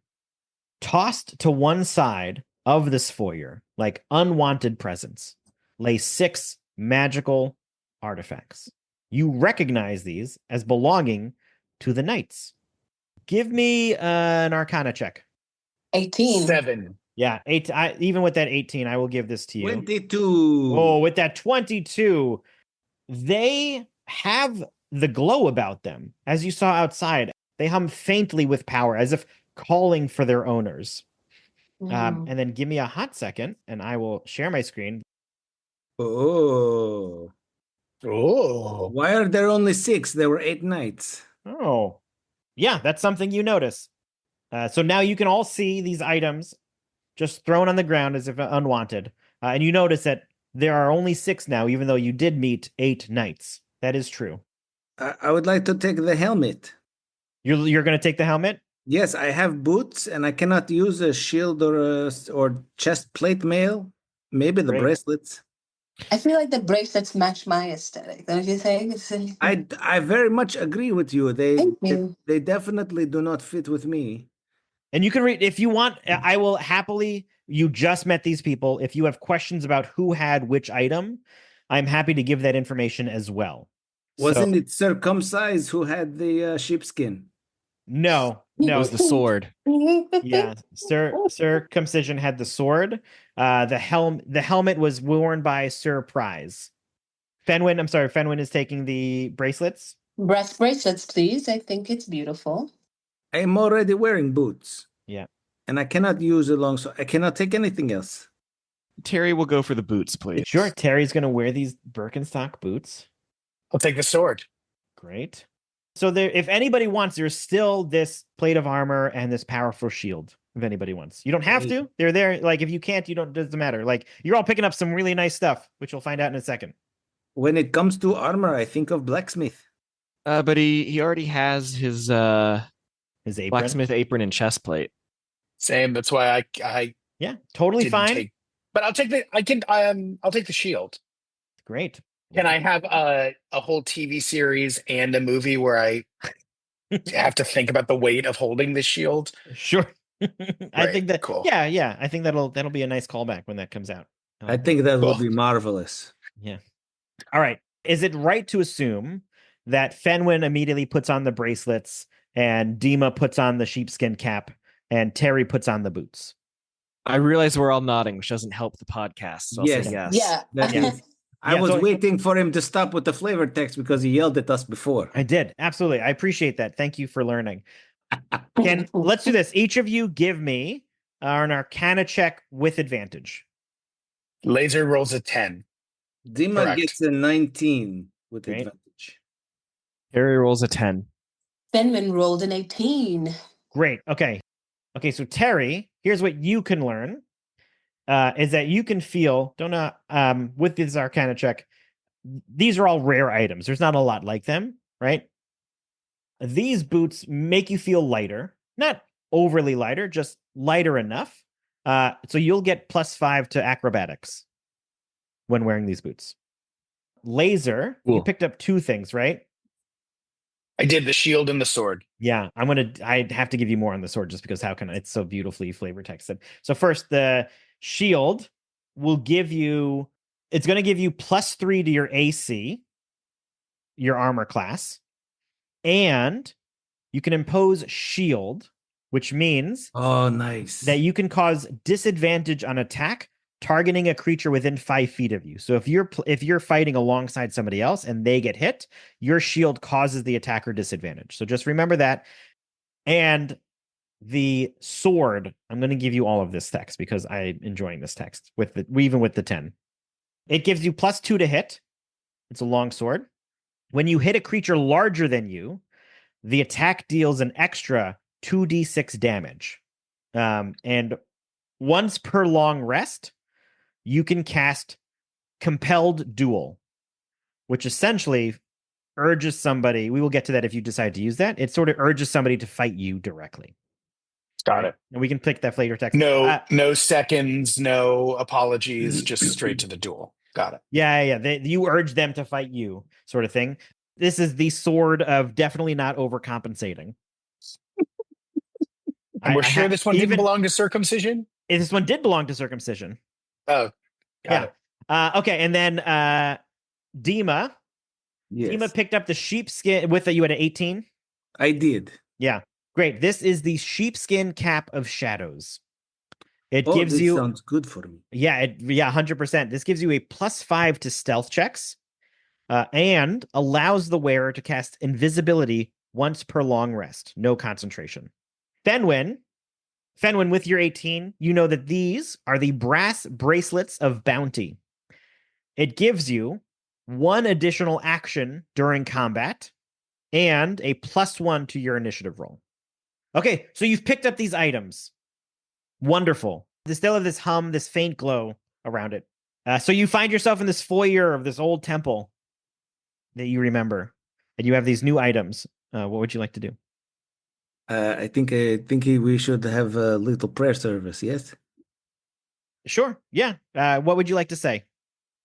Please, God, don't let the goblins hurt us, or pinch us, or trap us, or trick us, or put us in a headlock. Amen. All right. Roll a religion check for me. I got 14. A 14. Okay, great. With that 14, there are menorahs adorning the foyer, and the flame flickers a bit on them. Oh, I wish we had the rabbi here. Does anybody have Rabbi Connolly's cell phone number? Great. Nice prayer service. Non-rabbi, tailor. Rabbi Taylor. Like, how does a rabbi write a bad prayer? Yeah. What else are you guys doing? What are you doing in here? Okay, so we haven't moved, right? We just put this stuff. We found the stuff. We put it on. And You got into the foyer. You saw this was the old temple, and then you noticed these items on the ground, and you picked them up. Pick them up. All right, time to start looking around. Yeah. Are you looking for anything particular? Or just looking around? I'm looking for a path. Like I'm looking for I was like a door. Yeah. Great. Sure. You can give me a perception check if you're looking for this. I am also looking for 2 more nights. 2 more nights. Give me Dima. While they do perception for this path forward. You can give me either perception or investigation check. You got a 9. I got a 15. Great. I got a 19 on my investigation. Okay, great. I'll start with the investigation. There's no knights in this room. Even with the 19. I will say with investigation, the hum of the shields makes you believe that they must be close. Right? The hum of the auras of your items makes you feel that they must be close. But a 19 lets you know that there's no knights here. Is this like a hotter, colder situation where the closer we get? No, it's just he realizes that as he moves around, like they must be calling for somebody and they must be close, but you don't know where they are. Okay. The other perception check of the path forward, you can see, this room, like directly in front of the door that you would have stepped through is a larger door, seemingly that if you were to open it, you remember leads to the sanctuary. That's where everybody enters for services and etc. So that is what you see in the another end. You see the door that you popped through, essentially, and then another door on the opposite side of the foyer where the sanctuary is. Let's go to the sanctuary. Yes? I think so. Yeah, great. Who opens the door? How are you going in? I go first. I'm the biggest. I'm like, come in behind me. Yeah. I think that's a great idea. I pull a needle out of my pin cushion and roll it in between my fingers as we walk through the door. Great. I'll be behind Laser. Okay, so we got Laser, Terry, Dima, then Fenwin. Is that the order? That's fine. Or Fenwin and then Dima. If that's okay with you, Fenwin. It's wide enough. Dima and Fenwin could be next to each other if you want to walk in. Yeah, let's walk next to each other. Yes. Great. Laser, Terry, and then Dima and Fenwin next to each other. The heavy doors creak open. Oh, sorry, listeners. That was RDY's stomach. The glow of oil lamps flicker along the stone walls, casting long shadows over the rows of pews on either side of you. Your eyes follow the center aisle to the far end of the room, to where the ark stands on the bema. At least, to where you know the ark to be, but you cannot see it, because looming in front of it is the towering figure from the village. The Goblin King stands facing you, eyes menacing. And then you hear a voice. You think you saved this place last year, but that was just a story you told yourselves. A pretty little tale of candles and clever tricks. I alone know the truth. Everybody give me a perception check. I got a 5. I got a 3. Terry is really not perceptive today and rolled a 1. I Fenwin? know things. I have a 25. That's what she goodness. does. She teaches children and knows things. Yeah. So Fenwin, I don't know if you share this. You can feel free to if you want to or not. You know that voice does not belong to the monster before you. It's too human. Do you say anything? Do you say anything or no?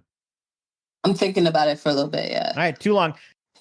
The voice continues and it says, "Step aside. You're being quite rude."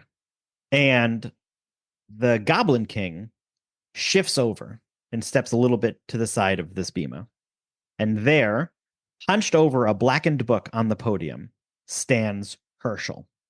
He looks older than you remember, his face lined with burden. He is focused. He is in control. I learned of the Goblin King. I studied him, and I read the legends. I hunted him and followed his trail of darkness to this village last year. I knew that if I could find the Goblin King and destroy him once and for all, I would ensure that no Hanukkah, that no holiday would ever again be threatened by the dark. But I was wrong. The goblins weren't just pests. They were followers, disciples of something older, a true power, real power, power to guard the light forever. By controlling the darkness, I can control the light. What do you do? This seems like a real stitch up. This is why I have trust issues. What is it? Okay, take your time. A big twist has just fallen upon your laps. It's okay. Take time to process a little bit. You really pulled the wool over our eyes. Terry doesn't believe it. Okay, do you say anything? Eventually, yes. I'm trying to word it. I think Terry just says, "What do you mean?" That's a big question. What do I mean? I mean that finally we can celebrate in peace. I need to know, are you it's confusing because we went through this last year. This was supposed to have been settled. It's not. Are you the good guy or are you the bad guy? I just need some insight right here. Can I run an insight check? I need to know his intentions. Oh, yeah, that's a great idea. Roll an insight check. Absolutely. 14. Okay, here's what I'll say. He responds and says, "Of course I'm the good guy. I am the good guy here. I'm trying to help me, help you, help us. We can finally be rid of this." And with the 14, I will say it seems manipulative. I raged, or not fully raged, but getting frustrated, and something feels off, right? Manipulative to your point. I make myself as big as I can to try to intimidate Hershel here. And I say, what happened to those? Why do you have the knight's things? Roll an investigation check for me, Laser. Not intimidation. Not intimidation. First roll Okay. we will get to that, but first I want you to roll investigation. 12. Yeah, with a 12, you notice that around, even though he stands over this podium in this blackened book, it's darker there. And you can see that he is wearing those two remaining items that you did not find in the lobby. He is wearing the necklace with the chai on it, and he's wearing the glasses of Sir Tin. Okay, so roll intimidation check now after what you had asked about why do I have the things. 9. Yeah. Oh man. So your 9 intimidation doesn't really have any effect on him, and he says, "These items are going to help us. How can you not see that? I can see it. I think you are right. I start walking towards him. And I say, I turn around and I say, friends, can you not tell? And I wink at him. You start walking forward, Dima, Yes. and he says, please stop. I need you to roll a wisdom saving throw. 7. Yeah, no, okay. You stop walking. I stop. Of course, I would never come closer Yeah. to you if you do not want it, my friend. Do you all not see the damage that these creatures have brought to us? The darkness that lays over our lives? Yes, I see this. And there's damage also. What is he wearing? What is Hershel wearing? He's wearing pretty regular garb Regular. for a person named Hershel, except for the necklace and the glasses. Those are out of place. Look at the damage they've done to your beautiful clothing. I remember stitching these up for you. Please let me come. Let me come a little closer and repair them a little for you. Because when we look our best and we bring our beauty to the light, that is truly when we can conquer the darkness. I do not need your help. You think I need the help of this village? I saved you last year all on my own. May I remind you? It feels like that you all think that I'm the villain here, but I am the only one brave enough to do what the light never dared: control the dark. Control. And with that, Hershel raises his hands into the air, pulling the power from the darkness, and there is a roar as shattered glass implodes from the windows. Everybody, roll initiative. Okay, now that that's out of the way, let me just check. Hey, RDY, let me see how long this spell lasts on you. Until the spell ends or until your companions do anything harmful to it. It is a 1 hour spell. Okay, so you have to be harmed in order for your spell to end. You have charmed person cast upon you. So until somebody does something to injure you in some way, you stand still. You cannot move where you're from, which may be okay for you attack-wise, but won't do great for your stealth. Great. Okay, so Hershel is up first. Hershel says, do me a favor. I don't want to be interrupted by these pests. Take care of them, will you? And the Goblin King steps back in front of Hershel. And Hershel, you can see before the Goblin King steps forward, returns his focus to the book on the podium. Next up is Terry. One of the things I have, the spell is Channel Divinity Abjure Foes. As a magic action, you can expend one use of this class's Channel Divinity to overwhelm foes. As you present your holy symbol or weapon, you can target up to one creatures that you can see within 60 feet. Yep. Each one must make a DC 11 wisdom saving throw or have the frightened condition for 1 minute or until it takes damage. Mm-hmm. What is my holy symbol or weapon? That you would have to tell us that. Yeah. Well, I think it would very clearly be my heavy forging hammer. Sure. With the Jewish star on it. Yeah. Yeah, very nice. I like that. The hammer of the Maccabees.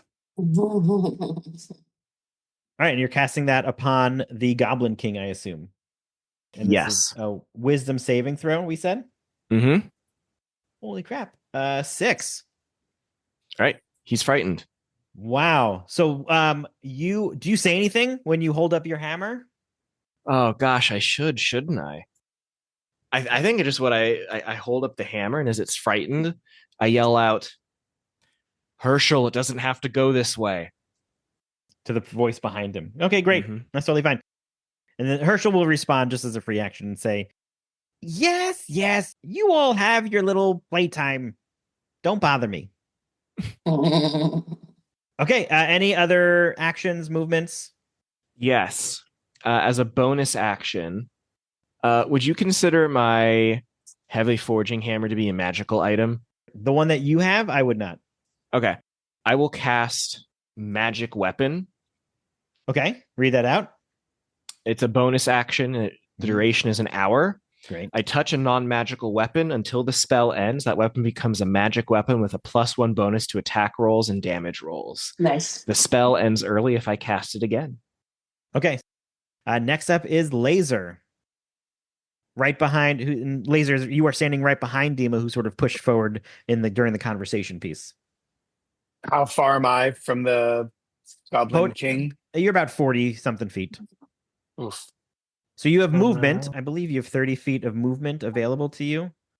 40 feet. You can get up to the Goblin King with your movement. Yeah. So I charge the Goblin King, and as I take my meat mallet and raise it back to violently swing at the Goblin King, I say, "Who's going to retell the things that befell you?" And I swing at him. That is beautiful. I love that. Mark yourself for a future, not during this piece right now.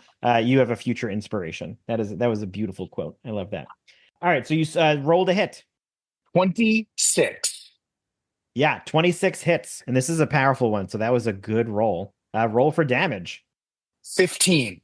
15 damage. Well done. He is no longer frightened. Okay, excellent. Once he was hit, just like the charm person thing. Great, thank you. Okay, that was one attack. You as a barbarian have 2 attacks. Great. You had said earlier you were angry. Did that put you in a rage, or you did not go into a rage yet? I did not, but now I would say after seeing the first hit, seeing him dazed back from being frightened puts me into a rage. And I swing back now with my bare hands. And again, I try like before. Solid one right in the nose. Right in the nose of the shadowy figure. You got it. Yeah. Who's a Lotka now? Right on it. All right, roll to hit. Oh, even for a digital thing, it hovered on the 19, but it turned. I have a 9. 9 does not hit. Okay, great. Before we move to the next person, the Goblin King is going to take one of his legendary actions and is going to, I would say you swung at him and his shadowy form vaporized out from where you were. You pulled it back, it formed back together, and then shadow solidified and then came and swung back at you, and it's going to hit you with a melee attack. Jeez Louise. Does a 26 hit? Does my, like, the shield doesn't come into play or anything here, right? I just have to take it. So the shield gave you a I have the armor. +3 AC. Yeah. Yes, it does hit. Okay. All right, then you are going to take 8 bludgeoning damage. Next Hold up on. is Wait. I have a question. Yeah. Because it says here that while I'm in a rage, I have a resistance to bludgeoning. Whoa. You have resistance to bludgeoning, piercing, and slashing damage. Yeah, half damage. Great. So I'll put 4. You just take 4 I'll damage. put 4 back. Yep. Yep. Excellent. Great. Next up is Fenwin. All right. So can you describe for me how the Goblin and Hershel are standing? Like, what's their positioning to each other? Yeah, so Hershel is at the front. You saw him on the bema at the podium. You cannot see him now. The Goblin King is standing in front of him by like 5 or 10 feet, I'd say. And right in front of him now is Laser. And then about 35 feet behind that is Dima, followed by Terry and you. Okay. So my movement counts as an action? No, you have your speed as your movement. So for you, that is 30 feet. So you can move about 30 feet, and then you can take an action. Okay. I want to move up so that I am closer to Goblin within like 10 feet. Okay. Yep. I'm going to try something. I don't know if it worked. We'll see. Yeah, I love that. I want to cast a prestidigitation spell, just sparks, but directly in front of his eyes. I want to create a flinching action. I need him to move left or right. I need him to move to the side so that we can expose Hershel. Okay. Just flinch him out of the way. Okay. Read your spell description on prestidigitation. You create a magical effect within range. The one I'm going for is sensory effect, an instantaneous, harmless sensory effect, such as a shower of sparks, puff of wind, musical notes, or an odor. So I'm going for the shower of sparks, but like directly to the side in front of his eyes so that he And flinches. he moves. Sure. Okay, Yeah. let's do that. Then roll a performance check, and we'll say a DC 15. He flinches. 12. 12. Yeah. Unmoving. The Demon King is not fooled by this play of light that you've done before him. All right, that's fine. So can't see Hershel. That's fine on him. I'm still going to use my attack, my second attack from the bracelet. Oh, from the bracelets. Yeah, you've got a second action, right? Right. I am going to use my second attack from my bracelet, and I'm going to cast command on the goblin. And the word I'm choosing is halt, which is on its turn, the target doesn't move and takes no action or bonus action. Ooh, okay. What do I have to roll? Is that Attack save is wisdom 15. 15? All right. 15. And I'm casting that at level 1. Yeah. 13. So the Goblin King is just going to stand right where he is. Perfect. Yeah, unmoving. Still towering, still menacing. And you said that on its turn, it He can't. cannot take any action or bonus action. Fascinating. Dima, it is your turn. So you Is are there charmed. something is there something I can do to break the charm? Yeah, you can hit yourself. No, thank you. I will. Do you have a non-powerful hit you can do? Yes, I do, but no, thank you. I'm going to take out my scissors. Yeah. Ooh. And I'm going to throw a scissors at the Demon King. Roll to hit. Roll to hit. That is a 9. It does not hit. I'd say the scissors fly past the Demon King and land on the Bima somewhere. Okay, because my scissors have the light property, I'm going to attack with a different light weapon, which is my needles. So I'm going to pull a needle out of my pincushion. And because the dart also has the nick property, I can use it as a part of my attack action instead of a bonus action. Okay, great. Go ahead. Okay. Roll to hit. You're throwing a needle now. I am throwing a needle. This time I got a dirty 20. Dirty 20 hits. Roll damage. That is 7 damage. And I assume because Lazar Wolf was hit with a melee attack that is close by, Yes. that means I get my sneak attack. That's 20 damage for the sneak attack. Oh my gosh. Great. And because of the Vex property of the needle, I get to have an advantage on my next attack roll on him. Oh, nice. Very nice. Okay, great. And then, as a bonus action, because I have Master of Tactics, I'm going to look at Terry Black and say, "You see where I hit him? Hit him there." What does that do? It gives him the help action. It gives him the help, so he gets advantage on his attack. Oh, very nice. Okay, great. Next up is the Goblin King, and it sort of like jerks around like its feet are glued to the floor, like some sort of Home Alone prank. And yeah, I guess does not take a action or bonus. I will say folds its shadowy arms, like it's not intimidated at all. Okay, yeah. And then I'm gonna say you can hear from behind the Shadow King, Hershel's chanting, getting a little louder. Because the Shadow King's blocking the podium, this blue aura is getting brighter behind the Shadow King, creating some like halo looking effect because of his darkness. And like that's what you see. Hershel will continue to chant with the book on his turn. And actually, you know what he's going to do? He is going to cast Charm Person on the Goblin King, and the Goblin King will willingly take it. And so he's going to say, "What are you doing just standing there? Do something. Get them." And so the Goblin King will be unmoved now, or moved, I guess.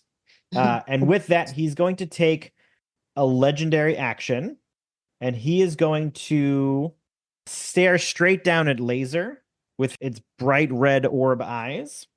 And Laser you need to make a wisdom saving throw, please. 9. 9. Okay, so you fail. You are now frightened for 1 minute, and you can do another saving throw at the end of each of your turns. Oh, yeah, go ahead. Can I use the inspiration I gained from the last time to give that another shot? Yeah, absolutely. 12. Yeah, still did not work. You've now lost your inspiration. That's okay. It was a good attempt. We talked about this during our unrecorded session 0. In this game, Frightened, we are going to play as if you move away. But if you do not move. You can still attack. You don't have to use your turn to move the furthest distance, just for storytelling purpose. Okay, Fenwin, you had a question. Can I use my counter charm now, or do I have to wait till my turn to counter charm for his frightened? Is it a reaction or is it It's a reaction. Then you can use it now. All right, so counter charm. So if me or a creature within 30 feet fails a saving throw against an effect that applies like frightened, cause this save to be re-rolled with advantage. One more try, Laser. Yeah, so you get one more try. With advantage. With advantage. Yeah, you technically just double advantage. 14. Nope, did not save. Oh my. Yeah. That luck is terrible. That's Went higher every time and it still wasn't enough. Yeah, Got it, great. still didn't get it. Great. Next up is Terry. Okie dokie. Terry charges up, yells, "Don't tell me what to do," and then aims to hit the goblin right at the space that Dima said to do it. Okay, so roll to hit with advantage. I'm not telling you what to do. I'm making suggestions strategically. You always do this. 26 to hit. 26 hits. Roll damage. All right, I rolled a 10 plus 1 is 11. Great. See what happens when you And listen. I should clarify, this is the forging hammer. Okay, excellent. Very nice. See, it is okay to follow directions once in a while. You know that I have the better tactics. Terry ignores him and makes it very obvious that he is being ignored. Please, don't do this to me. Terry, you hit with your weapon, don't you? You have 2 attacks. Hold on, can Terry respond? Oh, yes, absolutely. Go ahead. Do you want to do this now? We need to do it at some point. You left me. I had to go and fix the stitching on the tents. Guys, It let's took a lot of focus. work. We have bigger problems. We helped each other. We'll work on this later. We'll have a circle. We'll work this out. Okay, I just miss you. Let's go. Terry just kind of gives like a ugh and turns back to the goblin. Sorry, Barack, were you saying something? No, you have 2 attacks per turn, and since you did 1 attack, you have a second if you'd like. For my bonus, I will cast Blinding Smite. It's a bonus action which I take immediately after hitting a creature with a melee weapon. It is a Constitution 11. Duration is a minute. The target hit by the strike takes an extra 3d8 radiant damage from the attack, and the target has the blinded condition until the spell ends. At the end of each of its turns, the blinded target makes a Constitution saving throw, ending the spell on itself on a success. Okay, what was the con save? 11. Yeah, he got a 15. That's unfortunate. Okay. Mhm. None of that happens. None of that very cool, fun stuff happens. All right. Well, I will attempt to hit it again. Great. With what? What are you hitting it with? The hammer still. Great. So that is an 18 in total. 18 just hits. Roll for damage.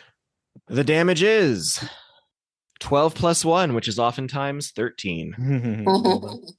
Amazing. That was a great round. Excellent. Next up is Laser.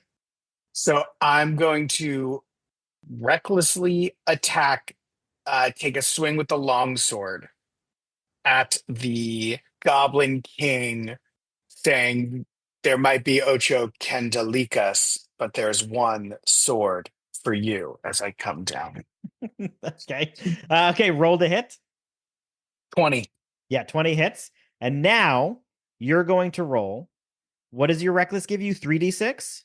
3d6. And the longsword gives you 2d6. So you're going to roll 5d6 damage. And then what do I add? That's it. That's your spell. That's your So attack. Oh, look, 13. the barbarian is 13? attacking almost as strong as the rogue. 13. Great. Great. That was a great hit. That was 1 attack, correct? That was 1 attack, correct? Can Yeah. I just take the same swing again? If you can certainly try. Yeah. I rear back, and now I swung down the first time, and now I go to swing back up to take him out. Roll to hit. That's a 12. Yep, does not hit. So on the way back, you miss the shadowy Goblin King on your reverse swing. It was a great turn, though. Fenwin is next. All right.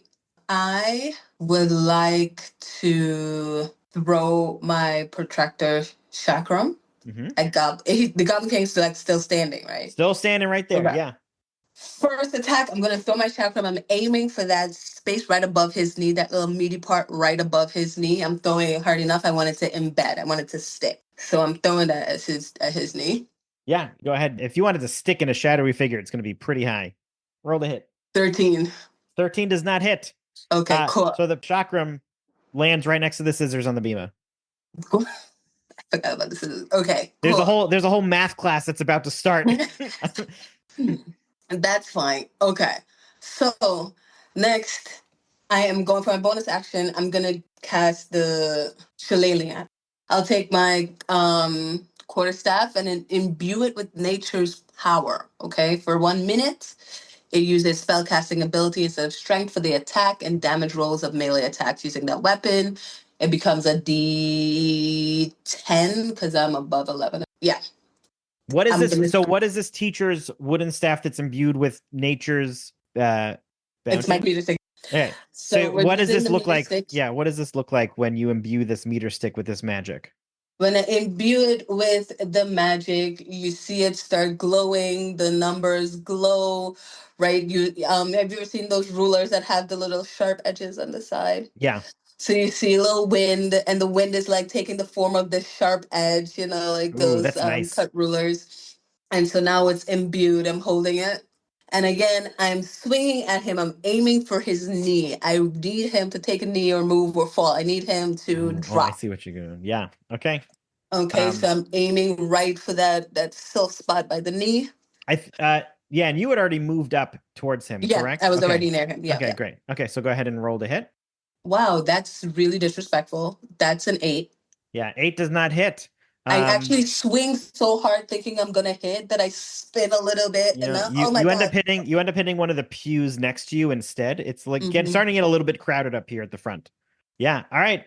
Next up is Dima, still charmed to stop. Nobody's attacked you. You're stuck in place back at the middle of the sanctuary, I'd say. Do I know that I can hurt myself and move? Ooh. I think you would. I think you've probably seen this before. Can I slap myself as a bonus action? Because it's myself. Oh, no, it takes I would say it's an action to hit yourself. Okay. In that case, I am going to. How far away am I from? You're like I think you were about 40 feet. I'll throw another needle at the Goblin King. Okay. Roll to hit. I get a 15. 15 does not hit. He's I'm getting very used to your tricks. Yeah. I am very disappointed in this. This should have been a tailor-made attack. Yeah. I will look at Lazar Wolf and say, since someone who wants my advice should try and attack him between the eyes. And I give him the help action with Master of Tactics. Okay, so he can roll with advantage on his next hit. Dima, do you have any other attacks or movements or actions or anything? I have my full movement to not make. Excellent. And you decided not to hit yourself. This is true. It's such a shame that like the stealthy rogue is just standing middle of the room, If wide only open. someone would help me move by hitting me a little bit, not too strong. Maybe someone who's angry at me. I look at Terry. All right, next up is the Goblin King, and I think he is going to Come at me, bro. Yeah, so he's getting tired of your actions, and he, unspoken, just looks at you and reaches out, claws form at the end of his shadowy figure, and slashes down towards you, laser, and swings to hit. It is a 18. Did you roll that with advantage? Me? Because he attacked recklessly. Okay. Yes, I'm so right. sorry, Lazar Wolf. Yeah. No, it's actually it- okay because it I hits have a anyway. retaliation. I have a retaliation here that if I take damage, so I'm not. I don't have to Playing roll with both here. advantage because the 18 hits. So then let's do the damage. That is 11 damage to laser. Yes, but as we learned last time, was this a bludgeoning or is this a different? No, thing? I'm sorry. This was slashing damage because the Great. claw. It's still halved. Still have Still the halved? defense to slashing. Okay, so Slashing's not a word. Slashing again. is how I would say it. okay, so then you I take might be concussed. take 5 damage then. Well, half. 5 damage. but I get when you take damage from a creature that's within 5 feet of you, you can take a reaction to make one melee attack against that creature using a weapon Wow. or unarmed strike. Wonderful. Retaliation. So I Yes. Which is with immediately, advantage because of Master of Tactics. Yes. Great. Okay. so I immediately return an attack, taking another swipe with my ridiculously powered longsword. Okay, great. So roll to hit. 24. Great. Yeah, 24 hits. Roll damage, and that we decided last time was what, 5? It ended up 5d6. Yes. 20. Now we 20 are doing the damage. talking. Yeah, okay. The Goblin King is going to use his movement and step back up onto the bema, still standing in front of. Was he invited? I didn't hear Hershel do one of these. Oh, he didn't lift his hands up to allow everybody to stand and rise. Yes. He will stand up closer to Hershel. Radiant energy. Actually, somebody give me an Arcana check. Terry rolls a 16. Yeah, great. That's good enough. Hershel continues chanting, and now you can see, weirdly, this radiant and necrotic energy coming out through the book and the podium at the same time. And he's muttering these words, and it sort of sounds like there's two voices now instead of just his one. And you notice now there's this ritual circle on the ground on the bema around him that are beginning to glow. And that is his turn. Clarifying question. Does Yeah. Terry see that or does everyone see that? I think everybody sees this. You are all up at the bema. The Goblin King has stepped back right on that circular line. And so you can clearly see this now. Whatever's happening is going to be close. Next up is Terry. All right. I mean, I think we're going to keep going. I'm going to try and smack the guy with the forging hammer again. All right. Roll to hit. 23 to hit. 23 hits. Roll for damage. 9 damage. Great. And I'm going to try the blinding smite again. Okay, blinding smite. Go ahead. Constitution 11. Yeah, that is a 22. Okay, I don't think that works. It does not work again. All right. Well, I will do my second round with the hammer. Okay, roll to Magic hit. doesn't seem to be working, but hitting him with a giant hammer seems to work. Great. Ooh, that's a 9. 9 Sorry, does it's a not 10. hit. 10 does not hit. All right. Great. Excellent. Next up is Laser. Great. I'm going to tell you what I want to do, and you tell me if I can do it. Yeah. I charge the podium and with my great axe, take a swing Horcrux style at this book. Yeah, you can try to do that if you'd like to. I think it's angry and blind, right? I'm still in a rage. Yeah. I think I'm angry. I think I'm not thinking super clearly with this first move. Sure. Great. I think I take the axe swing at the Okay. at Yeah, the book. your movement allows you to move up. Roll. Here's what you're not going to roll to hit first. What you're going to do is when you swing, you come down towards the bema, roll a Arcana check. Oof. It already was a -1. I don't think I needed the 5 to also make it feel worse. So 4. Yeah, your axe comes down and sort of like ping, like off this invisible barrier in front of the podium. So that sort of disperses your action. You have one more attack left if you'd like. I am now, because of my spacing, close enough. Yeah, you're up next to the Goblin King. Yeah. Then as it bounces off, I turn and take a swing at the Goblin King. Sure, roll to hit. 16. 16 does not hit. Yeah, it sort of bounces back and twists around in the wrong way, throwing you a little bit off your balance, I guess, but you swing and a miss. Next up is Fenwin.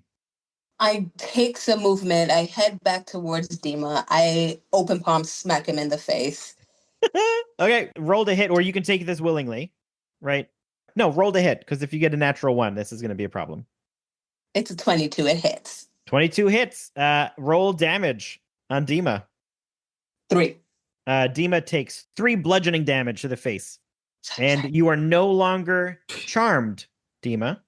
Oh, well struck. I'll be returning the stitch shortly. Let's get it together this time. We can do this. All right. So well, that was your movement and your action. You have one more action, though, from your surplus bracelets. Okay. So at this point, I am actually going to cast unsettling words. And I'm going to let him know this is not how you act in public. All of this is too much. It just says 15 save DC. Yeah, he got it. 15. Meets it, beats it. So, yeah. Okay, great. Next up is Dima, Uncharmed Dima. I go invisible. Great. And then that's my action. Yeah, that was from your sheepskin hat, correct? Yep. I also had the ability anyway from a halfling rogue dark Yeah. touched. Yeah. But okay. So I go invisible. Yep. And then I will use my full movement and a little bit of bonus action dash Yep. to get up next to Hershel. Ooh, okay. Give me, where are you trying to get to? Next to Hershel. Next to Hershel. Give me an Arcana check. 12.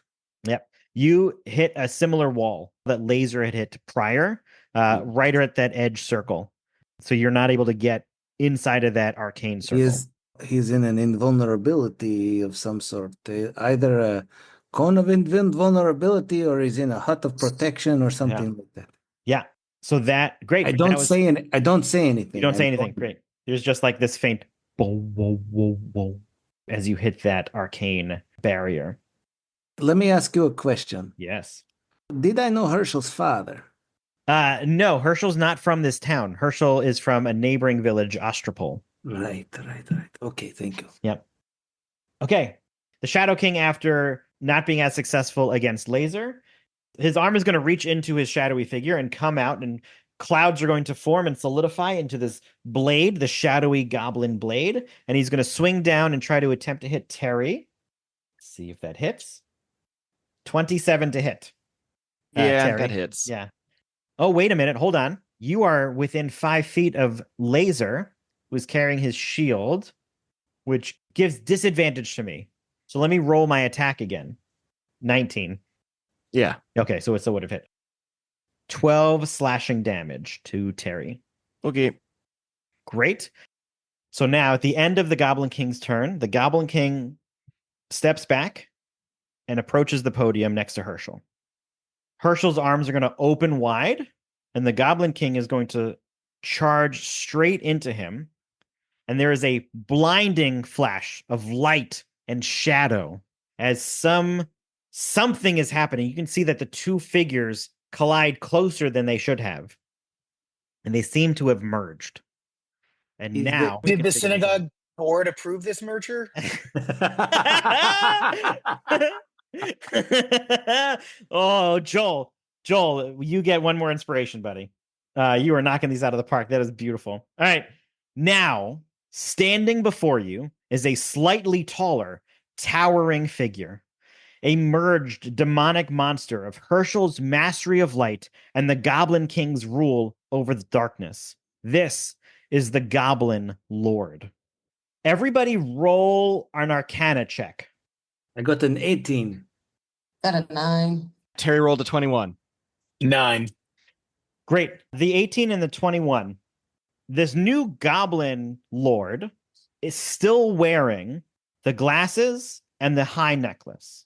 And this is probably more obvious in the glasses. You're all stunned by this new creature in front of you. You can't take your eyes away. And so Terry and Dima can clearly see in the lens of the glasses are some runes that are flashing.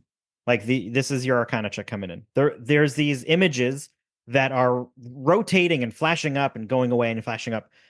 And what you can see is that they are not any type of rune. They are Hebrew letters. And you'll notice it's flashing, and then it stops. And you can see that the letter Nun is solid, glowing in one of the lenses on the glasses. Here's what I'll say. Here's this mechanic that's coming into play right now. Each of you get your Dreidel dice. Each player is going to roll your Dreidel die. If a player matches that rune for that round, their artifact will resonate and become magically attuned together. If the end of the turn order, all 4 players have matching letters for that round's rune, then something special might happen. You will roll these dice you can choose to use an action to change the dice, to try to attune to your artifact in some new way to have it match the artifact that is up on the Goblin King. You can be creative and find ways of making that work, of convincing your item to match the letter that you see in front of you. Great. Nope. So what I'll say is everybody roll your dreidel dice and let me know what it's showing right now. I got a hay. Terry has Okay. a nun. I got a shin. I got a shin. Now Here's we need what- to match each other, or we need to match the noon. All 4 of you have to match the nun. All right, so then this merger has happened. Board approval pending. And Terry, you are up. All right. I'd like to use my blacksmith tongs to try and grapple the glasses off of him. Ooh. Interesting. Sure. Go ahead and roll athletics. 16. Yeah. 16 hits the glasses and they fall to the ground. The spell has been completed though. And so the glasses were calling out for help. They're not aiding you can tell now that nothing has changed with the Goblin Lord. This spell has been completed. The glasses lay on the floor facing all of you as your sort of projector image for you to identify the proper letter now. No longer on him. So they are off of him. That is an action. Do you have any other actions or movement? Yeah, I'd like to pull my friends. Should I break the glasses or try and put them on? Put him on. Put Okay. them on. I'd like Doesn't to hurt. run up Put to 'em the on. glasses and put them on, Barack.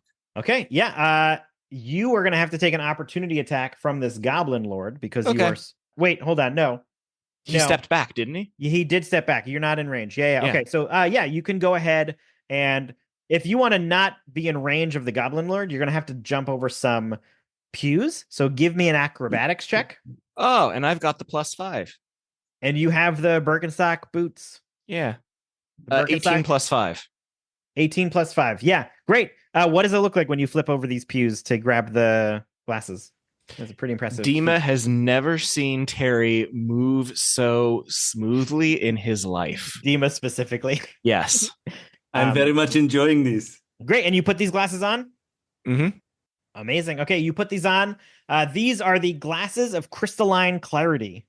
They will give you a +5 perception and investigation. Mhm. You can also see invisible or hidden doors and runes, which nothing in this space for you to see that. Can you see me? No, doors and runes. Okay, but not me. No. That's good because I am gaping with my mouth open at the grace and beauty. Great. That's an amazing. Yeah, I love that. Wonderful, Terry. Next up is Laser. And Terry, you ended your turn matching the nun. So Laser, reminder, you are on a shin. If you would like to attempt some way in adjusting your artifact to match the glasses artifact that now sit upon Terry's face. That would be Terry's beautiful face. Thank you. I'll fix that in post. No, I think I compel Duel here to just try to one-on-one this Goblin King. Blind rage, blind anger. Okay. I've had enough. Yeah. I'm going to put this Sufganyo down. You just called him a jelly donuts. You I not did. one, but multiple. So tell me what you say. I say, furious, you've assailed us. But by my arm, I will save all of us. Fight me. And I know it's an auditory medium, but every time I'm doing this thing. Yeah. Here's the other thing that happens is that as you say that, casting compel duel, sword stretched outwards, the sword speaks. And the sword of definitely not overcompensating says to this large fae, hey, why don't you pick on someone your own size? And so the Goblin Lord turns to face you and is just sort of staring you down, awaiting its chance. Okay. So I will just say you ended your turn. You did not attune your item. Bonus match- action. Bonus Yeah, I action. will give you a bonus action if you want to try to do something to attune your item. Point of information. What would that... So right now, Yeah. your shield, let's say, your shield is projecting a blue aura and the letter Shin. The glasses are showing the letter Nun. Terry's boots are showing the letter Nun like a Nike thing. Sponsors. And, and so if you can match your arcane item to the other arcane items, something magical will happen. Great. So with my bonus move, I take the shield and I place it on the ground and I give it a spin. Are you going for chance here? What are you doing? I'm just saying, like, I call out to the spirit of my beloved Frumacera. I say, help me now in this moment of need. And I spin the shield and I get one of those bad boys. Oh, I a get nun. the nun I needed. Wonderful. That I was going to give you an advantage for calling out your beloved Sarah, but that is good enough. So now 2 of you are matching the nun, which is great. Next up is Fenwin. Clarification again, I'm sorry. I have to try to get my artifact to attune. Yes, correct. Your brass bracelets now are showing shins, which is Okay. weird because they're on your forearms. Right. Ha ha Okay. ha ha ha ha. So I'm going to cast Prestidigitation on the bracelets. I'm going to warm it up because you can minor sensation, you chill, warm, whatever. Okay. Non-living material for about an hour. So I'm going to warm them up. Mhm. So I'm going to do them. I'll see what happens. I don't know. Okay. Yeah. All right. So, and then I feel like we all got kind of beat up a little bit. I want to give out snacks for the kitties. Mass cure wounds. That's wave of healing energy washes out from a point you can see within range. 6 creatures in a 30-foot radius. I'm choosing my party, of course. Each target will gain hit points equal to 5d8 plus your spellcasting ability modifier. Great. Just a reminder, everybody's going to get this except for Dima because he is invisible. Whoa. Oh. So go ahead. You can give out snacks to the kitties. That's your business, Dima. My bad. First you hit me, then I cannot have your snacks. I was trying. 20. So Terry and Laser get 20 hit points back. Yeah. Great. Very nice. You have another action. Thank you. You've warmed up your bracelets and you have not done anything to change them. Is there anything you'd like to use your other action for to try to attempt to alter the attunement on your bracelet? Okay. All right. So with my warm brass bracelets, holding it up in front of everyone, in front of my entire party, I am giving you all the warmth and the light that I can. And we are going to use this to make our way through these dark times. Okay. Roll a performance check. Let's go for a DC 15. 28. That will do it. You raised your arms up and sort of compel these artifacts to attune to their friends, and the bracelets shift from shins to nuns. Excellent. So 3 out of the 4 are now matching. Dima, it is your turn. You have the hat, right? I have the hat. Yeah. So right in the front, like a logo, sits a hay. I of put that sheepskin. my hand on the hat and I notice that it is tailored for a head that is slightly different from mine. The size of the hat is not quite right because my head is not the same size head as the knight. So I reach up and I make a quick adjustment to make it custom fit, to fit my head perfectly. Mm-hmm. And I use that to attune to the sheepskin cap. Great. I like that. That's really nice. Since this is your craft, I would say use a sleight of hand. Oh, yes. DC 15. And because I am using the sleight of hand with my gloves on, I get to do it with advantage. Great. A DC 15, you say? Yes. So will a 25 work? 25 will do it. Your sheepskin hat glows, and as you're touching the hat, you can feel it change from the hay to the nun. So all 4 of you are matching. I think at what this point, makes these 4 knights different from all other knights? yeah, I think it would happen at this point. So at that moment, a bright beam of light bursts forth towards the Goblin Lord from all of these pieces, and now that you own 6 of these artifacts. So my calculations will be slightly different because before they were just calling you to attack this thing. Yeah, take that, Barack. Yeah. I like that. So this is going to be 12d12 radiant damage. Hold on 1 second. This is a lot. Click, click, click, click, click, click, click, click. 73 radiant damage to this creature. That feels like a lot. As this, well, he didn't even get to take a turn.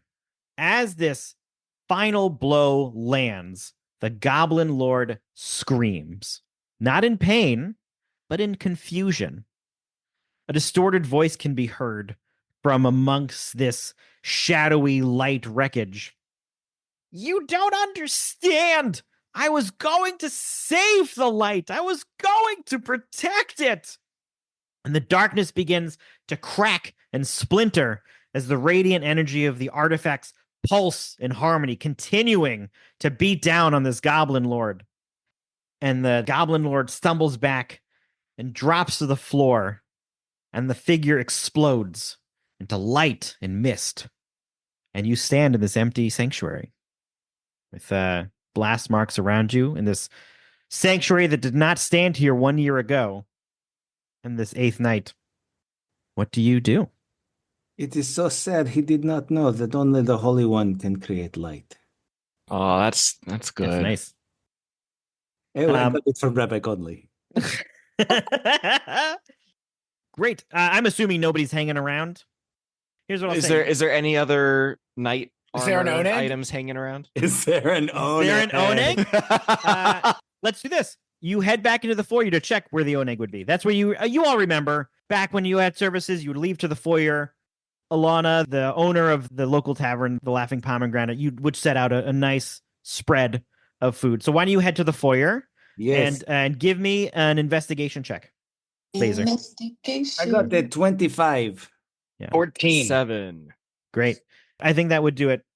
There's no food in the foyer, but just around where the artifacts were laying on the ground, you didn't catch this before. You were just shy of this check.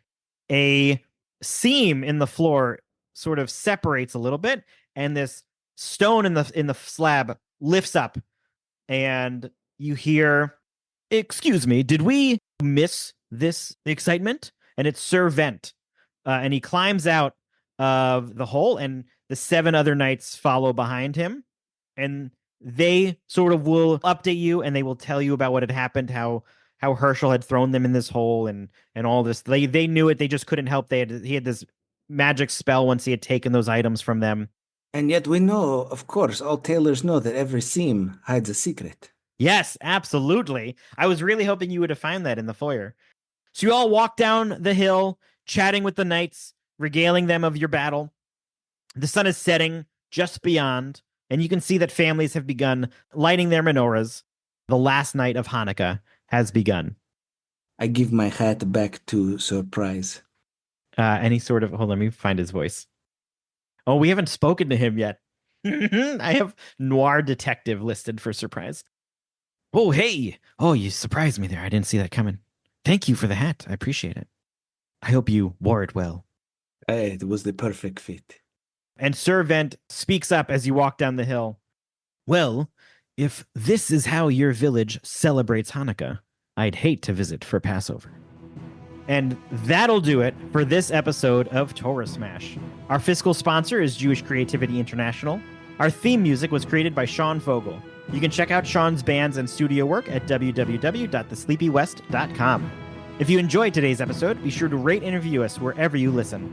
It helps others find us and is an excellent way to support the podcast. We want to hear from you and continue today's adventure. Go to torahsmash.com to find where to connect with us online, purchase swag from our store, support us with a donation, find previous episodes, and more. And what's the difference between Hanukkah and a dragon? One lasts for 8 nights, the other sometimes 8 nights.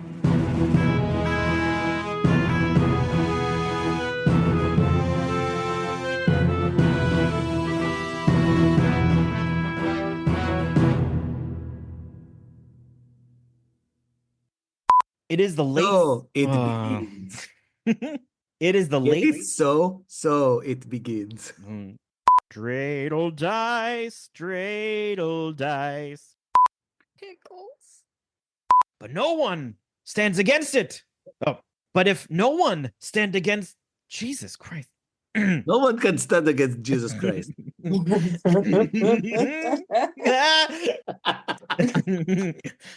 What would you do if that was the villain? Here we We go. would lose all of our Jasons.